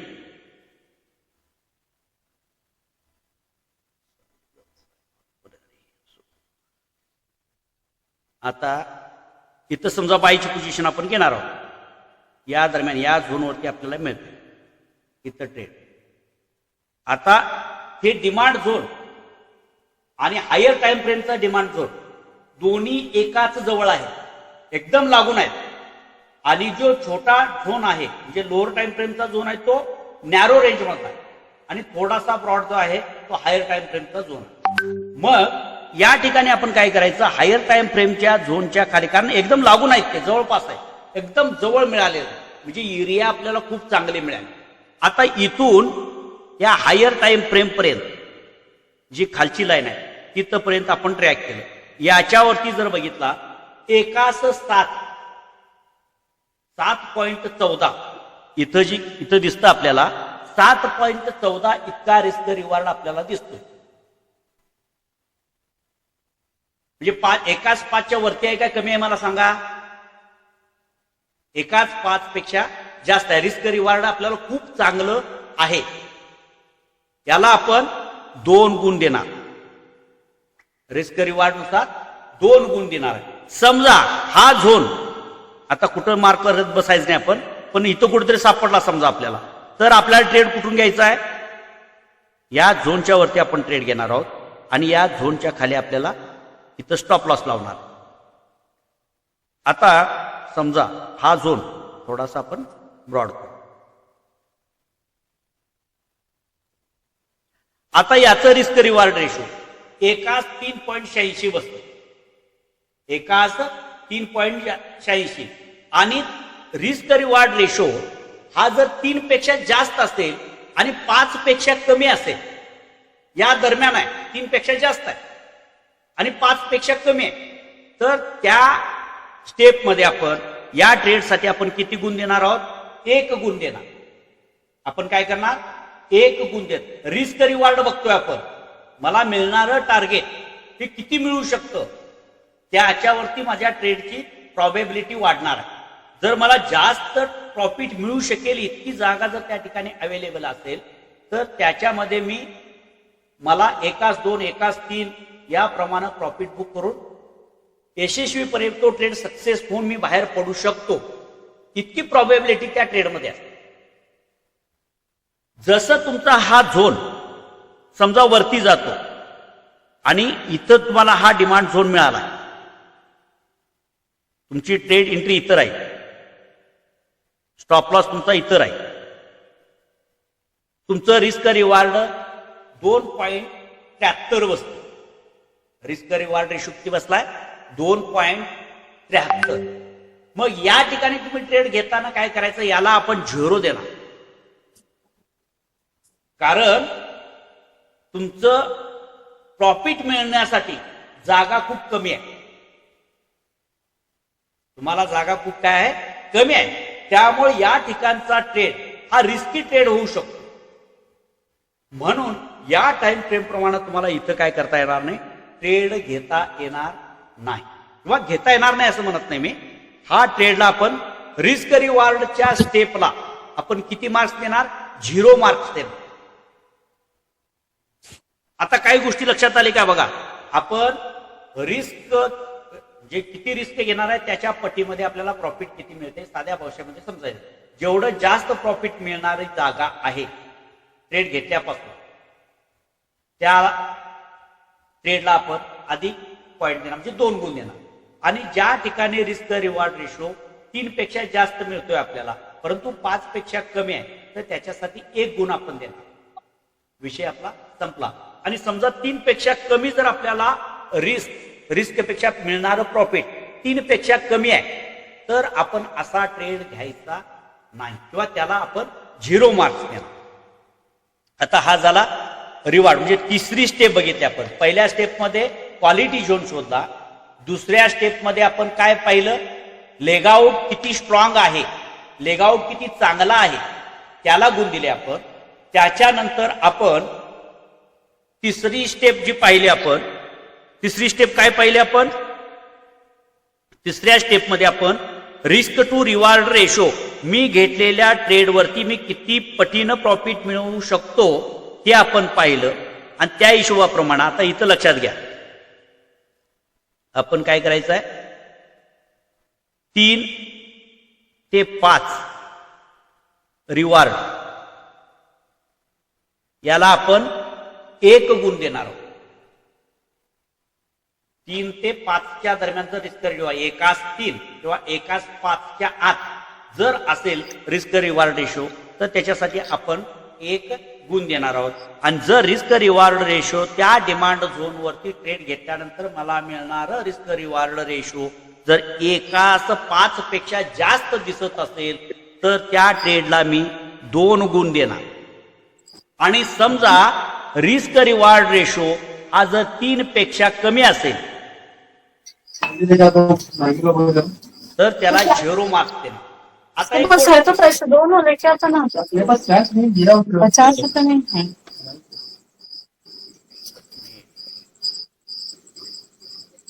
मेरे पास 50 रुपए नहीं है शायद. ओके, इधर हाथ मार, उधर पाँव मार. ओके, हा. तर याप्रमाणे आपण 3 बघितले. आता उरलेले आणखी 3 आपण बघू. आता इथपर्यंतचा भाग समजला. याच्यानंतर पुढच्या स्टेप आपण बघू. आता रिवॉर्ड बघितलं, 2-3 वेळाचं रिपीट केलं मी की तुम्हाला या सगळ्या गोष्टी पुन्हा स्पष्टपणे लक्षात येतील.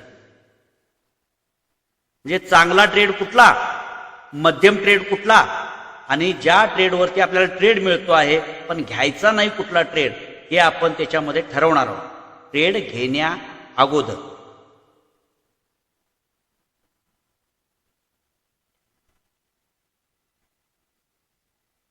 एकच मिनिट.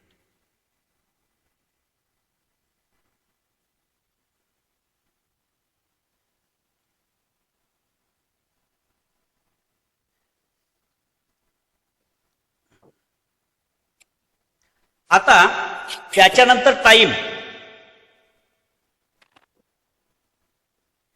आता टाइम म्हणजे काय हो, मी तुम्हाला सांगितलेलं आठवतं काय बघा. टाइम मध्ये आपण काय बघायचं आहे सांगू शकाल काय कोण? टाइम म्हणजे बेस कॅन्डल.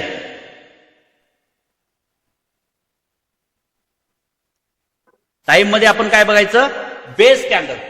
बेस कॅन्डल किती आहे, जितक्या बेस कॅन्डल कमी तितका त्याचा अर्थ काय होतो मला जरा सांगा. मी काल सांगितलेलं आहे तुम्हाला, लेग इन आणि लेग आउट कॅन्डलच्या मध्ये बेस कॅन्डल जितक्या कमी म्हणजे 2-3च्या दरम्यान जर बेस कॅन्डल असतील तर याचा अर्थ काय होतो असं मी सांगितलं तुम्हाला. बेस्ट झोन तो सर. हा, बेस्ट झोन तो सर. चांगली. तेच याचं लॉजिक काय सांगितलं तुम्हाला. म्हणजे 1 किंवा 2 असण्या पाठीमागे ते चांगला अपास्तव का म्हणतो, त्याच्या पाठीमागचं लॉजिक सांगितलेलं आहे तुम्हाला. Better risk reward. Better risk reward असा विषय नाही आहे त्या ठिकाणी. लेग इन आणि लेग आउट कॅन्डलच्या मध्ये बेस कॅन्डल ह्या समजा 2 किंवा 3 असतील, 1, 2 किंवा 3, याला आपण 2 मार्क्स देणार. पण याच्या पाठीमागचं लॉजिक काय सांगितलं परत आठवणीत करा. मी पुन्हा काल सांगितलेलं आहे, काल सांगितलेली होती ही गोष्ट. याचा अर्थ असा, वेळ कमी लागलेला आहे, प्राइस वरती जायला जी लेग आउट कॅन्डल तयार झालेली आहे ती पटकन वरती गेलेली आहे. म्हणजे इन्स्टिट्यूशनलच्या ऑर्डर्स ज्या आहेत त्या अजून पेंडिंग आहेत, कंप्लीट झालेल्या नाहीत. त्या जर कंप्लीट झाल्या तर तुम्हाला एंट्री मिळेल का, काय म्हटलं लक्षात येते का? होय तरी म्हणा, नाही तर नाहीत काय समजे ना असं तरी म्हणा. ज्या वेळेला लेग इन कॅन्डल आणि ह्या ज्या बेस कॅन्डल आहेत ह्या टाइम सांगतात. म्हणजे साधारणपणे इन्स्टिट्यूशनल जे खरेदी करतात किंवा बिग प्लेयर जे असते त्यांची खरेदी कुठपर्यंत चालते, तर साधारणपणे 6 कॅन्डलच्या दरम्यान त्यांची खरेदी कंप्लीट होते. मग जर लेग आणि लेग आउट कॅन्डलच्या मध्ये 2 किंवा 3च कॅन्डल तयार झालेले असतील तर याचा अर्थ असा होतो की इन्स्टिट्यूशनलच्या आणखीन काही ऑर्डर्स पेंडिंग आहेत, त्याच्या अगोदरच प्राइस वरती गेलेली आहे. याचा दुसरा अर्थ असा की प्राइस पुन्हा त्या पेंडिंग ऑर्डर एक्झिक्यूट करण्यासाठी प्राइस खालच्या दिशेने येणार आहे. आणि म्हणून आपण हा झोन मार्क करतो आणि या झोनवरती ट्रेड घेत असतो. लक्षात घ्या. आता तरी लक्षात आलं का? हो सर. कमी कॅन्डल हो, सर. त्याचं लॉजिक काय आहे, तर इन्स्टिट्यूशनलच्या आणखी भरपूर क्वांटिटी असतात. मग जर त्या क्वांटिटी मग बेस कॅन्डल 6 पेक्षा जास्त नको असं आपण म्हणतो, किंवा तो झोन आपण मार्क करणार नाही असं म्हणतो. याचं कारण काय सांगा ना बरं. त्याचं कारण काय? प्रश्न काय होता सर, एकदा रिपीट करा. मी काय म्हटलं, आता 2 कॅन्डल 3 कॅन्डल पर्यंत जर कमी कॅन्डल 6 कॅन्डल्स आपण म्हणतो तेव्हा झोन जास्तीत जास्त 6 कॅन्डल्स. मग 6 पेक्षा 7 कॅन्डल्स का नको म्हटलं आपण झोन मार्क करण्यासाठी? तो झोन आपण का व्हॅलिड मानणार नाही किंवा का मार्क करणार नाही? तो झोन तो रिवॉर्ड चांगला नाही. रिवॉर्ड चांगला नाही असं नाही. परत लक्षात घ्या, तुम्हाला काय सांगितलं, या ज्या कॅन्डल्स आहेत या कॅन्डल्स आपल्याला काय सांगतात की इन्स्टिट्यूशनलच्या ऑर्डर्स कंप्लीट होण्याचा टाइम पिरियड हा साधारणपणे 1 ते 6 कॅन्डलच्या दरम्यान असतो. जर 6 पेक्षा जास्त झालेले असतील तर त्यांच्या सगळ्या ऑर्डर्स कंप्लीट झालेल्या असण्याची शक्यता असते. मग त्यांच्या ऑर्डर कंप्लीट झाल्या तर प्राइस खाली येईल का? नाही. त्यामुळे आपण तो झोन गृहीत धरत नाही. ऑर्डर आता प्राइस वरती गेली, आपण त्या झोनचा विचार करत नाही. मग समजा जर ऑर्डर इथं बेस कॅन्डल कमी आहे, याचा अर्थ काय, कॅन्डल मोठी तयार झालेली आहे म्हणजे इन्स्टिट्यूशननं एंट्री केलेली आहे. पण इन्स्टिट्यूशननं एंट्री केल्याबरोबर त्या ठिकाणी रिटेल एरियामध्ये प्राइस आली म्हणून रिटेलरनी सुद्धा होलसेल एरियामध्ये प्राइस आली म्हणून रिटेलर लोकांनी सुद्धा खरेदी केली आणि प्राइस अचानक मध्ये प्राइस मध्ये मुवमेंट आल्याने वरती गेली. मग वरच्या प्राइसला जाऊन कोण खरेदी करत नाही? इन्स्टिट्यूशनल खरेदी करत नाही.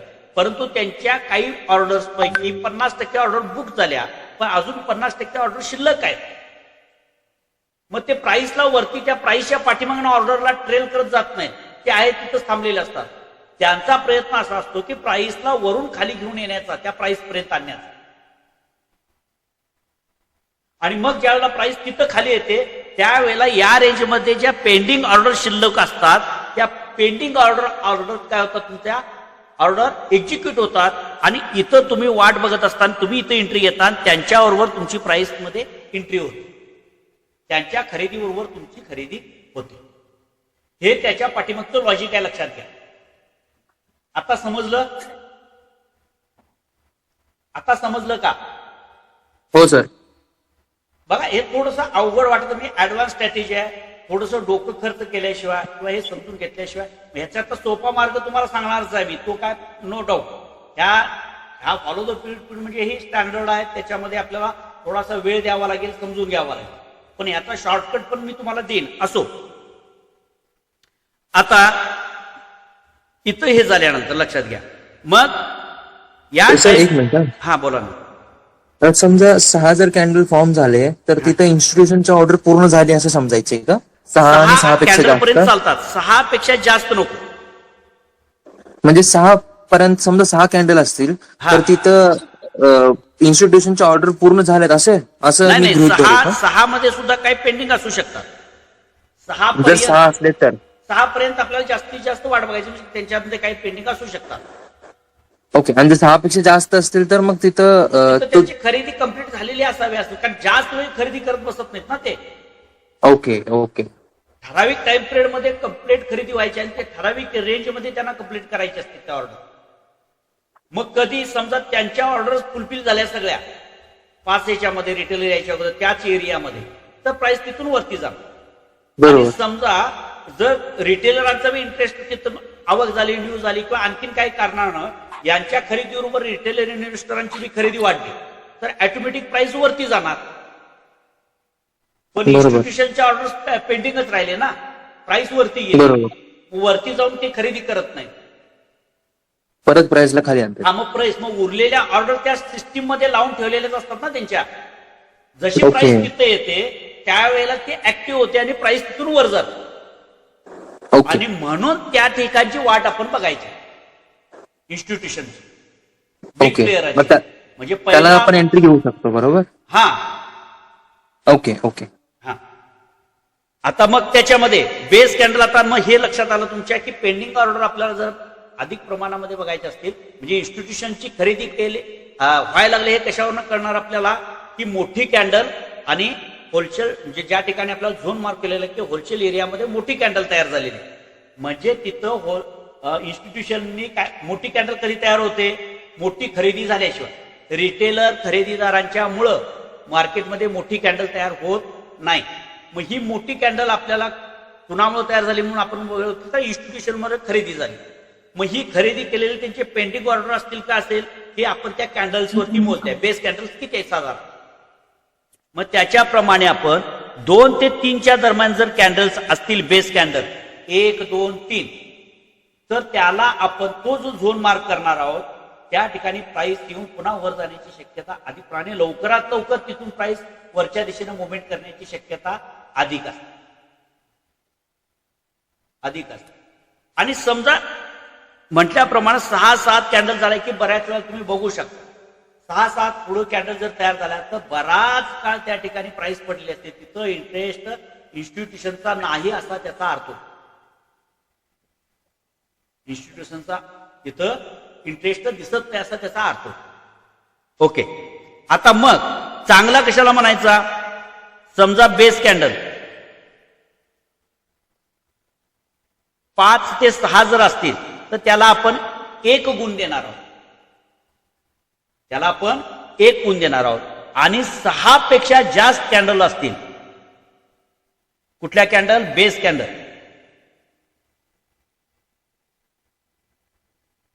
जास्त 0 मार्क्स, म्हणजे तो झोनच आपण मार्क करणार नाही, आपण त्याच्यावरती एंट्री घेणार. आता हा झाला टाइम. आता काय बघायचं त्याच्यानंतर, मगाशी सांगितल्याप्रमाणे झोनची अचिव्हमेंट, झोन अचिव्हमेंट मगाशी त्याचं विश्लेषण मी केलेलं आहे की लेगआउट ज्या वेळेला आपण बघत होतो त्यावेळेला जेव अचिव्हमेंट. अचिव्हमेंट म्हणजे काय, मार्केट ज्या वेळेला असं स्विंग हाय तयार होतं त्यावेळेला इथं झोन तयार झालेला असतो आणि तुमचा इथं बेसला झोन ज्या वेळेला तयार होतो त्यावेळेला इथं लेगिन कॅन्डल तयार झाली, बेस कॅन्डल तयार झाले आणि लेगआउट कॅन्डल तयार झाली. याच्यावरती प्राइस गेली म्हणजेच काय, प्रिव्हियस स्विंग हायच्या वरती प्राइस गेली म्हणजे त्या झोनला अचिव्हमेंट मिळाली. म्हणजेच अपोजिट झोन काय होतो, त्या झोनच्या वरती प्राइस गेली म्हणजे तो झोन कॅन्सल झाला की नाही. हो, लोअर टाइम फ्रेमचा झोन, लोअर टाइम फ्रेमचा झोन समजा इथं आपल्याला दिसत असेल, प्राइस वरून खाली आली आणि इथं जो झोन मार्क केला आणि प्राइस ही झोनच्या वरती गेली तर हा झोन कॅन्सल झाला. म्हणजे हा झोन काय झाला, करेक्ट झाला. हा झोन काय आहे, करेक्ट आहे. मग असं जे अचिव्हमेंट आहे त्याला आपण 2 मार्क्स देणार आहोत. काय म्हणतो आपण त्याला, आपण 2 मार्क्स म्हणजे opposite zone, opposite zone violet झाला तर आपण जो झोन मार्क केलेला आहे, अपोजिट झोन म्हणजे समजा डिमांड झोनवर ट्रेड घेणार आहे तुम्ही आणि त्यात लोअर टाइम फ्रेम मध्ये त्याच्या अगेन्स्ट असणारा सप्लाय झोन छोट्या टाइम फ्रेमवरचा तो जर ब्रेक होत असेल या लेगआउट मुळे तर या झोनला आपण जो झोन मार्क करतो त्याला अचिव्हमेंट मिळाली असं म्हणतो आणि त्याला आपण असा जर झोन असेल तर त्याला आपण काय करणार आहोत, 2 मार्क्स देणार. आणि समजा जर हा अपोजिट झोन म्हणजे मार्केट वरून खाली येत आहे आणि हा सप्लाय झोन आहे, हा डिमांड झोन आहे, इथं आपण या डिमांड झोन वरून ट्रेड घेणार आहोत आणि प्राइसनं या झोनला काय केलेलं नाही, व्हायलेट केलेलं नाही तर आपण 1 मार्क्स इथं देत नाही. इथं काहीही मार्क्स नाही, तडजोड नाही, इथं 0 मार्क्स. लक्षात आलं, एक तर आपण 2 मार्क्स देतो नाहीतर इथं त्याला काय करणार, आपण 0 मार्क्स देणार.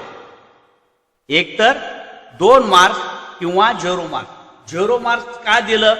कारण प्रिव्हियस स्विंग हा या ठिकाणी ब्रेक झालेला नाही आणि जोपर्यंत तो ब्रेक होत नाही तोपर्यंत ट्रेड कंटिन्यू होत नसतो. लक्षात ही गोष्ट लक्षात. त्यामुळे इथं आपण या पद्धतीचा ट्रेड, या इथं 0 मार्क्स द्यायचे नाही. आता हे ट्रेड थोडस आपण बघतानंतर बघू याच्यामध्ये. याचा चार्टही देतो, थोडस समजायला 2 दिवस लागतील तुम्हाला हे सांगितल्यानंतर सुद्धा. म्हणजे जर तुम्ही कंटिन्यू बघितलं तर, नाहीतर मग सोपी पद्धत आहेच आपल्याला. हायर टाइम फ्रेमच्या झोनवरती आपण सोपा मार्ग त्याच्यातून काढू, पण सगळं सोपं बघायला जाऊ नका. हा 0 मार्क्स. आता शेवटचे अँटिसिपेटेड ट्रेड म्हणजेच काय? एंट्री ट्रेड म्हणू आपण. ट्रेंड म्हणजेच काय? जो ट्रेड आपण घेणार आहोत तो कशावर घ्यायचा? समजा आपण बायचा ट्रेड घेणार असू तर ट्रेंड कसला पाहिजे? बुलिशच पाहिजे. Bullish trend, buy entry 2 marks. म्हणजे ट्रेंड बुलिश आहे आणि आपण बायची एंट्री करतो आहोत आणि डिमांड झोनवरून ट्रेडची एंट्री घेतो आहोत. म्हणजे ट्रेंड बुलिश असेल तर आणि त्याच्यावर आपण घेणारा ट्रेड एंट्री कशी बायचीच जर घेणार असेल तर त्याच्यासाठी आपण 2 मार्क्स देतो. आणि बेरिश ट्रेंड आहे. Bearish trend sell entry 2 marks. Trend is trend म्हणजे मार्केटमध्ये जो ट्रेंड आहे त्याच पद्धतीचा ट्रेड आम्ही जर घेणार असू, म्हणजे मार्केटमध्ये बेरिश ट्रेंड असेल तर त्यावर सेलचीच एंट्री आपण शोधू, त्याला 2 मार्क्स. समजा मार्केटमध्ये जर बुलिश ट्रेंड असेल आणि आपल्याला बायचा ट्रेड मिळत असेल तर त्याच्यासाठी 2 मार्क्स देतो. मग 1 मार्क्स आपण कशाला देणार आहोत? मार्केट साइडवेज मध्ये आहे. मार्केटचा ट्रेंड काय आहे? साइडवेज. आता ट्रेंड बद्दल आपण अनालिसिस करायला. मार्केटमध्ये ट्रेंड साइडवेज आहे आणि डिमांड झोन वरून आपण बाय करतो. 1 मार्क्स.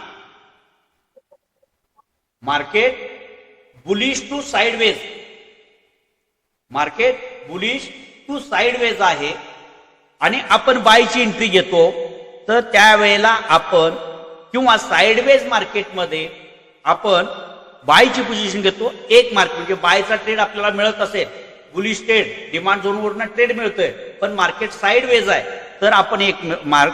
आणि मार्केट बेरिश असेल आणि साइडवेज मध्ये असेल तर त्याला सुद्धा आपण 1 मार्क्स देणार आहोत.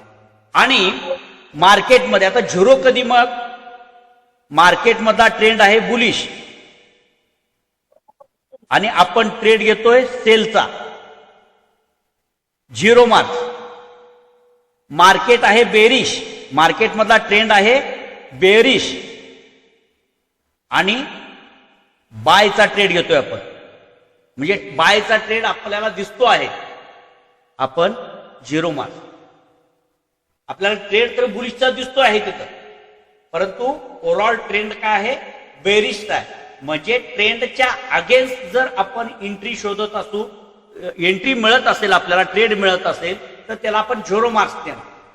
बाकीच्या इतर कुठं काय गुण मिळाले ते माहित नाही आपल्याला, परंतु ट्रेड बरोबर आपण एंट्री शोधत असताना बायची एंट्री घेतोय तर त्याला आपण याच्यामध्ये जी एंट्री घेतो आहोत ती ट्रेंड बरोबर, मार्केटमध्ये जो ट्रेंड आहे त्या पद्धतीची एंट्री जर आपल्याला मिळत असेल तर त्याला 2 मार्क्स देणार आहोत.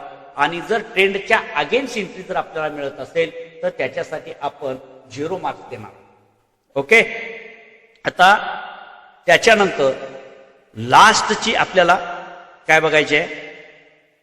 शेवटची स्टेप, लास्ट स्टेप म्हणजे लोकेशन.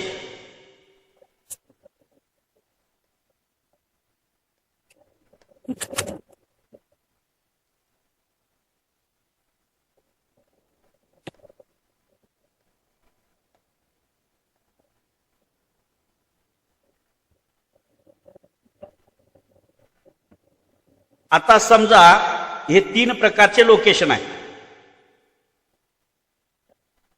हा एरिया कुठला आहे मला जरा सांगा. हे लोकेशन कुठलं आहे? हे लोकेशन कुठलं आहे? Wholesale area. होलसेल. हे लोकेशन कुठलं आहे? Fair value. Fair price. आणि वरचं जे आहे रिटेल. रिटेल. आता याच्यामध्ये तुम्ही डिमांड झोनवरून जर बाय करणार असाल तर तो झोन होलसेल एरियाच्या जवळ असेल तर त्याला 2 मार्क्स द्यायचे. त्याला 2 मार्क्स. आता ह्या सगळ्या गोष्टी लक्षात घ्या. सर इतकं कुठं आपल्याला कसं शोधायचं? एकूण 30 सेकंदाच्या आतमध्ये हा ट्रेड फाइंड आउट होतो. लक्षात ठेवा. कारण या सगळ्या गोष्टी तुम्ही फाइंड आउट करतच आलेला असतात, त्याला गुण देतच आलेला असतात. ज्या वेळेला तुम्ही एक एक गोष्ट त्या कसोटीवरती निवडता त्यावेळेला फक्त ते तुमच्या माइंडमध्ये वारंवार बसून त्या घोळून की पटकन आपल्याला काय काय बघायचे ह्या गोष्टी तुमच्या माइंडमध्ये बसण्यासाठी. आता इथं जर असेल तर 2 मार्क्स. आणि समजा या एरियामध्ये प्राइस आहे आणि तिथं आल्यानंतर समजा जर तुम्हाला डिमांड झोन मिळत असेल तर याच्यासाठी आपण 1 मार्क्स देणार. आणि इथं आलो आपण आणि इथं डिमांड झोन मिळाला आणि तिथं आपल्याला बायचा ट्रेड दिसत असेल तर त्याच्यासाठी आपण 0 मार्क्स देणार. म्हणजे ट्रेड कुठं घ्यायचं नाही आणि कुठं घ्यायचा. कुठं घेतला तर अधिक सुरक्षित आहे, कुठं घेतला तर मध्यम सुरक्षित आहे आणि कुठं घेतला तर रिस्क आहे. हे आपल्याला लक्षात असलं पाहिजे. ह्या सगळ्या गोष्टी एकत्रित काय होत जाणार आहे तुमच्या लक्षात येणार आहे. लक्षात घ्या. आपण काय करतो, कुठं घेतो आणि मग रिस्क वरती कसं येतो. ह्या सगळ्या गोष्टी डिमांड झोन आणि सप्लाय झोन तुम्ही मार्क केले की तुम्हाला खूप चांगल्या पद्धतीचा सेटअप आणि सुरक्षितपणे तिथं प्राइस कशी मुवमेंट करते, काय करते, या सगळ्या गोष्टी तुम्हाला आनंद मिळत जाणार आहे. फक्त थोडंसं तुम्हाला ते समजून घ्यावं लागेल.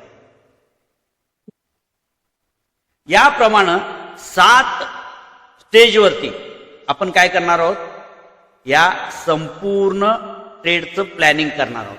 यापैकी आता शेवटी फायनल याच्यामध्ये गोष्ट, याच्यामध्ये एकूण आपण फॉलो किती केल्या स्टेप? 7 स्टेप फॉलो केल्या. या 7 स्टेप साठी आपण प्रत्येकी 2 गुणाप्रमाणे 14 मार्क्स दिल्या. एकूण या 14 पैकी ज्या ट्रेडला तुम्हाला 11 पेक्षा जास्त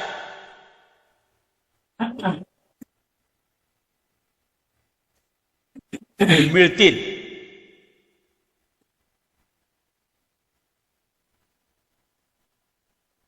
तो ट्रेड आपण काय करायचा आहे, घ्यायचा आहे.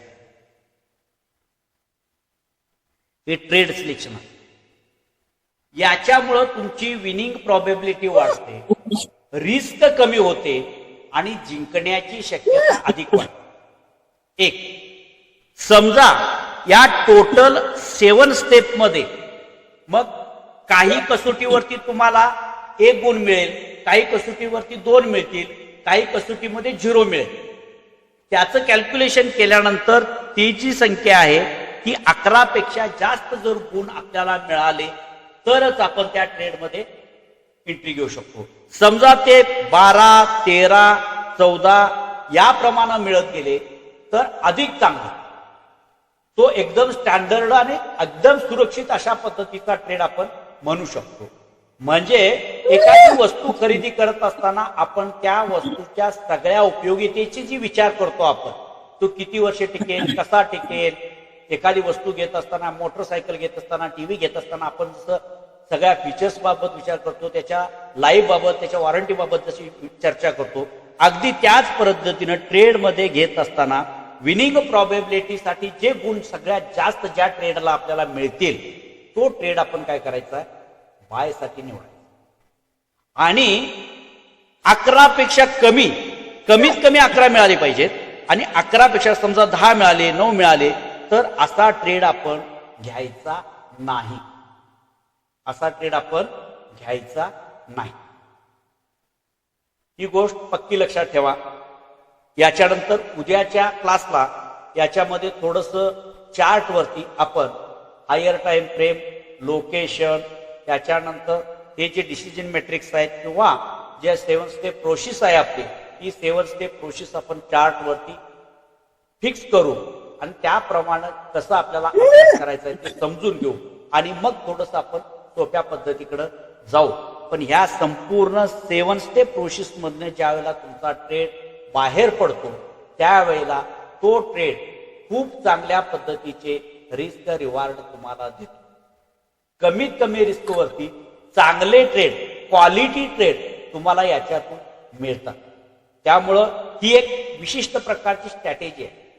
या स्ट्रॅटेजी प्रमाणे जर आपण केलं, ही स्ट्रॅटेजी आमची तुमची नाही, ही इन्स्टिट्यूशनची स्ट्रॅटेजी, त्यांच्या खरेदी विक्रीवरती डिपेंड असणारी स्ट्रॅटेजी आहे. फक्त यातले रूल्स आपण काय करायचे, पाठांतर करायचे, फॉलो करायचे, ते समजून घ्यायचे. यातल्या प्रत्येक गोष्टीची अॅक्युरेसी जर वाढली तर निश्चितपणे तुम्हाला कुठल्याही सल्लागाराची गरज लागत नाही. तुम्ही खूप चांगल्या पद्धतीनं त्याचं टेक्निकल अनालिसिस करू शकतो आणि कमीत कमी रिस्क वरती. मी तुम्हाला याच्या अगोदर सुजलांचं उदाहरण पुन्हा पुन्हा सांगितलं होतं. एसबीआयचा आज स्टॉक मी तुम्हाला सांगितलं आणि याचे डिमांड झोन आणि सप्लाय झोन मार्क करा असं मी सांगितलं होतं. त्याच्यामध्ये करेक्शन आहे, कारण इतर ज्या वेळेला बँका स्लो मुवमेंट मध्ये वाढत होत्या त्यावेळेला अत्यंत स्पीडनं एसबीआयच्या बँकमध्ये मुवमेंट आलेली तुम्हाला पाहायला मिळते. अपसाईडला बँकेचं फायनान्शियल स्टेट चांगली आहे, तो करेक्शन मोडमध्ये मार्केटमध्ये आलेला आहे आणि आता ज्या ठिकाणी आहे त्या ठिकाणी वन डेच्या टाइम फ्रेमवरती एक छोटासा हॅमर तयार झालेला होता. त्याच्यानंतर ही एक प्रॉबेबिलिटी झाली, परंतु एकंदरीत या टोटल जिओपॉलिटिकल वातावरणामध्ये मार्केटच्या सेंटिमेंटनुसार त्या बँकेच्या मध्ये आणखीन थोडी, कारण मागचे रिझल्ट थोडेसे अपेक्षेप्रमाणे त्याचे रिझल्ट चांगले आले तरी सुद्धा त्या स्टॉकमध्ये 2 दिवसामध्ये मोठ्या प्रमाणाचे घसरण आपल्याला पाहायला मिळाले. तरी सुद्धा लॉंग टर्मच्या दृष्टिकोनातून अतिशय फंडामेंटली स्ट्रॉंग असलेला तो स्टॉक. मग या लेवलला आपल्याला समजा जर बाईंग पोझिशन मिळाली असेल किंवा याच्या ठिकाणी खाली जवळपास आपल्याला इथं हायर टाइम फ्रेमचा सप्लाय झोन कुठं मिळतोय हे बघायचं आहे. विकलीचा शॉर्ट टर्म मधला ट्रेंड हा एसबीआयचा काय आहे, शॉर्ट टर्म मध्ये बेरिश आहे, मार्केटमध्ये बेरिश ट्रेंड सुरू आहे तो शॉर्ट टर्म मध्ये. आणि लॉंग टर्मच्या दृष्टिकोनातून जर विचार केला तर तो स्टॉक हा लॉंग टर्म साठी काय खूप चांगला आहे, कारण फायनान्शियल स्ट्रेंथ त्याची चांगली आहे. मग या पद्धतीनं आपल्याला आणखीन थोडा खाली येतोय का, चांगला त्याला सपोर्ट कुठं किंवा डिमांड झोन आपल्याला हायर टाइम फ्रेमचा कुठं दिसतोय का हे फाइंड आउट आपण करायचं आहे. मी याच्यापूर्वी तुम्हाला सुजलांचं उदाहरण दिलेलं होतं. सुजलांमध्ये मी खरेदी केलं, त्याच्यामध्ये प्रॉफिट बुकिंग केलं आणि परत मला तो 50ला बाईंग करायचा होता, पण थोडंसं आधी थोडं मी बाईंग केलंय, कारण मला तो स्टॉक मल्टीबॅगर म्हणून मी त्याच्याकडे बघतो, म्हणजे त्याच्यामध्ये मला चांगले रिटर्न्स मिळतील ही अपेक्षा आहे. तो स्टॉक माझा 42ला खरेदी केलेला आहे, तर त्या स्टॉकमध्ये मला तो 80 पर्यंत जर गेलं तर तो स्टॉकची किंमत माझी जी इन्व्हेस्टमेंट आहे ती दुप्पट झाली असा त्याचा अर्थ. मग या पद्धतीनं आपण या स्ट्रॅटेजीचा आधार घेऊन खूप चांगल्या पद्धतीची गुंतवणूक इंट्राडे पासून लॉंग टर्म पर्यंत सर्व प्रकारचे ट्रेड तुम्हाला या स्ट्रॅटेजी प्रमाणे करता येतात. हे नाही आलं तर तुम्हाला एक सांगितलेलं, त्याच्यामध्ये 2-3 स्ट्रॅटेजी परत आम्ही तुम्हाला देणार. ज्या वेळेला तुम्हाला काहीच जमत नाही त्यावेळेला माणूस वेगळ्या स्ट्रॅटेजीवरती काम करतो. ही जी आता तुम्हाला स्ट्रॅटेजी सांगितलेली आहे ही लॉजिकल स्ट्रॅटेजी. याच्यामध्ये असं दिसलं म्हणजे तुम्ही असं बाय करा, एक व्हर्बली म्हणजे नेहमीप्रमाणे असं घडतं त्याप्रमाणे तुम्ही इथं ट्रेड घ्या, अशा पद्धतीची स्ट्रॅटेजी नाही. ही लॉजिकल स्ट्रॅटेजी आहे. इन्स्टिट्यूशनलची ज्या पद्धतीनं काम करण्याची पद्धत आहे, ते ज्या पद्धतीनं जिथं काम करतात त्यांची एरिया शोधून त्यांच्या बरोबरीनं काम करायचा प्रयत्न हा आपण करण्याच्या दृष्टिकोनातून तयार झालेली ही स्ट्रॅटेजी. ही स्ट्रॅटेजी खूप चांगल्या पद्धतीची आहे.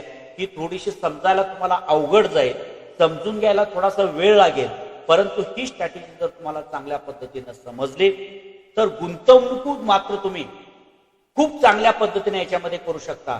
शॉर्ट टर्मचे ट्रेड तुम्ही चांगल्या पद्धतीने निवडू शकता आणि टाइम फ्रेम वेगवेगळ्या पद्धतीच्या ज्या सांगितलेल्या आहेत त्याच्या आधारावरती जर तुम्ही ट्रेड निवडले तर सगळ्या प्रकारच्या ट्रेडिंग मध्ये तुमची विनिंग प्रॉबेबिलिटी ही खूप चांगल्या पद्धतीनं बिल्ट होणार आहे. याच्यामध्ये शंका बाळगायचं कारण. पण याच्यामध्ये जर काय तुम्हाला समजायला थोडीशी अडचण आली, काय आली, तर आपण त्याच्यासाठी वेगवेगळ्या आणखीन 1-2-3 स्ट्रॅटेजी आहेत. त्या स्ट्रॅटेजी मी माझ्या परिणामी तुम्हाला देण्याचा प्रयत्न करणार आहे.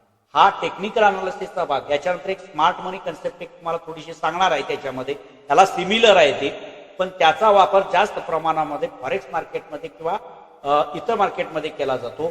इंडियन मार्केटमध्ये आपल्याला याचा आणि त्याचा मेळ घालून जर काम केलं तर आणखीन थोडीशी आपली काय सक्सेस रेशो वाढू शकतो. ते सुद्धा मी तुम्हाला थोडंसं शिकवणार आहे.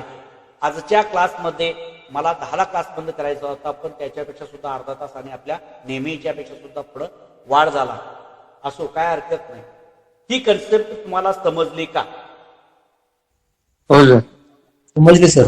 हा, थोडं त्याच्या- कन्फ्युजन आहे तरी हा, समजेल कन्फ्युजन हळूहळू. असेल, जे काय कन्फ्युजन असेल ते परत विचारा. म्हणजे कसं आहे, थोडंसं तुम्हाला हो. आम्हाला समजायला 1 महिना 2 महिना गेला म्हणजे कन्सेप्ट शिकल्यानंतर सुद्धा, आणि ती Okay. एवढ्या परफेक्टपणे समजायला आम्हाला सुद्धा कंटाळवाणं वाटायचं की बाबा हे नाही, हे एवढं कधी शक्य आहे का, कधी घडायचं. आता एका सेकंदामध्ये आपल्या लक्षात येतं ते.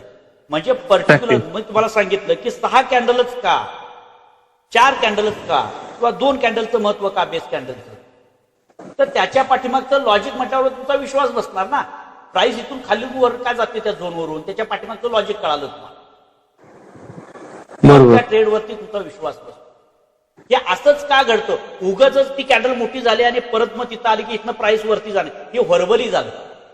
त्याला पाठीमागचं लॉजिक, ते लॉजिक आपल्याला माहिती नाही. तर बऱ्याच वेळेला काय होतं माहिती आहे काय, स्ट्रॅटेजी सांगणारे सांगतात एवढं कुठं आम्हाला पीएचडी करायची आहे त्याच्यावर, या पद्धतीनं बोलतात. तर तसं नाही, लक्षात ठेवा तुम्ही. हे Okay, sir, okay. आपल्याला कसं म्हणजे आकर्षित होऊ शकतो आपण त्या गोष्टीकडे, स्ट्रॅटेजीकडे आकर्षित होऊ शकतो, पण त्याच्यातून ओव्हरऑल रिझल्ट ज्यावेळेला तुम्ही काढता त्यावेळेला त्या रिझल्टमध्ये काढताना तेवढे सक्सेस तुम्हाला तिथे भेटत. प्रॉपर नॉलेज ते प्रॉपर नॉलेजच असतं, लक्षात. यातनं तुम्हाला काही स्ट्रॅटेजी तुम्हाला आम्ही देणार नाही असं मी सांगितलं तुम्हाला. त्यातल्या स्ट्रॅटेजी देणार त्याही चांगल्या पद्धतीने वर्क करतात. एक 520 क्रॉसओव्हरची स्ट्रॅटेजी तुम्हाला ऑलरेडी दिलेली आहे. त्या स्ट्रॅटेजीचा वापर आपण या होलसेल एरियामध्ये आणि रिटेल एरियामध्ये वापर करून आपण त्याच्यावर सुद्धा काम करू शकतो. तेवढं जरी करता आलं तर पुष्कळ आहे. ओके, आजचा क्लास थोडासा लांबला. ज्या गोष्टी सर ह्याचं पीपीटी भेटेल का सर? 7 रूल्सचं हो पाठवतो पाठवा सर प्लीज. पाठवतो मी. हे पाठवतो. आणि मागची गोष्ट तुम्हाला राहिलेली आहे की बाबा काय कुठली गोष्ट राहिली की आपली टाइम पिरियडची टाइम फ्रेमचं सर. आहे मॅडम. Okay sir. थोडस तयार करतो. धन्यवाद sir. Okay sir, good night, good शुभरात्री नाईट सर्वांना. सर. हा, शुभरात्री सर. बाय. शुभरात्री. ओके, शुभ. शुभरात्री.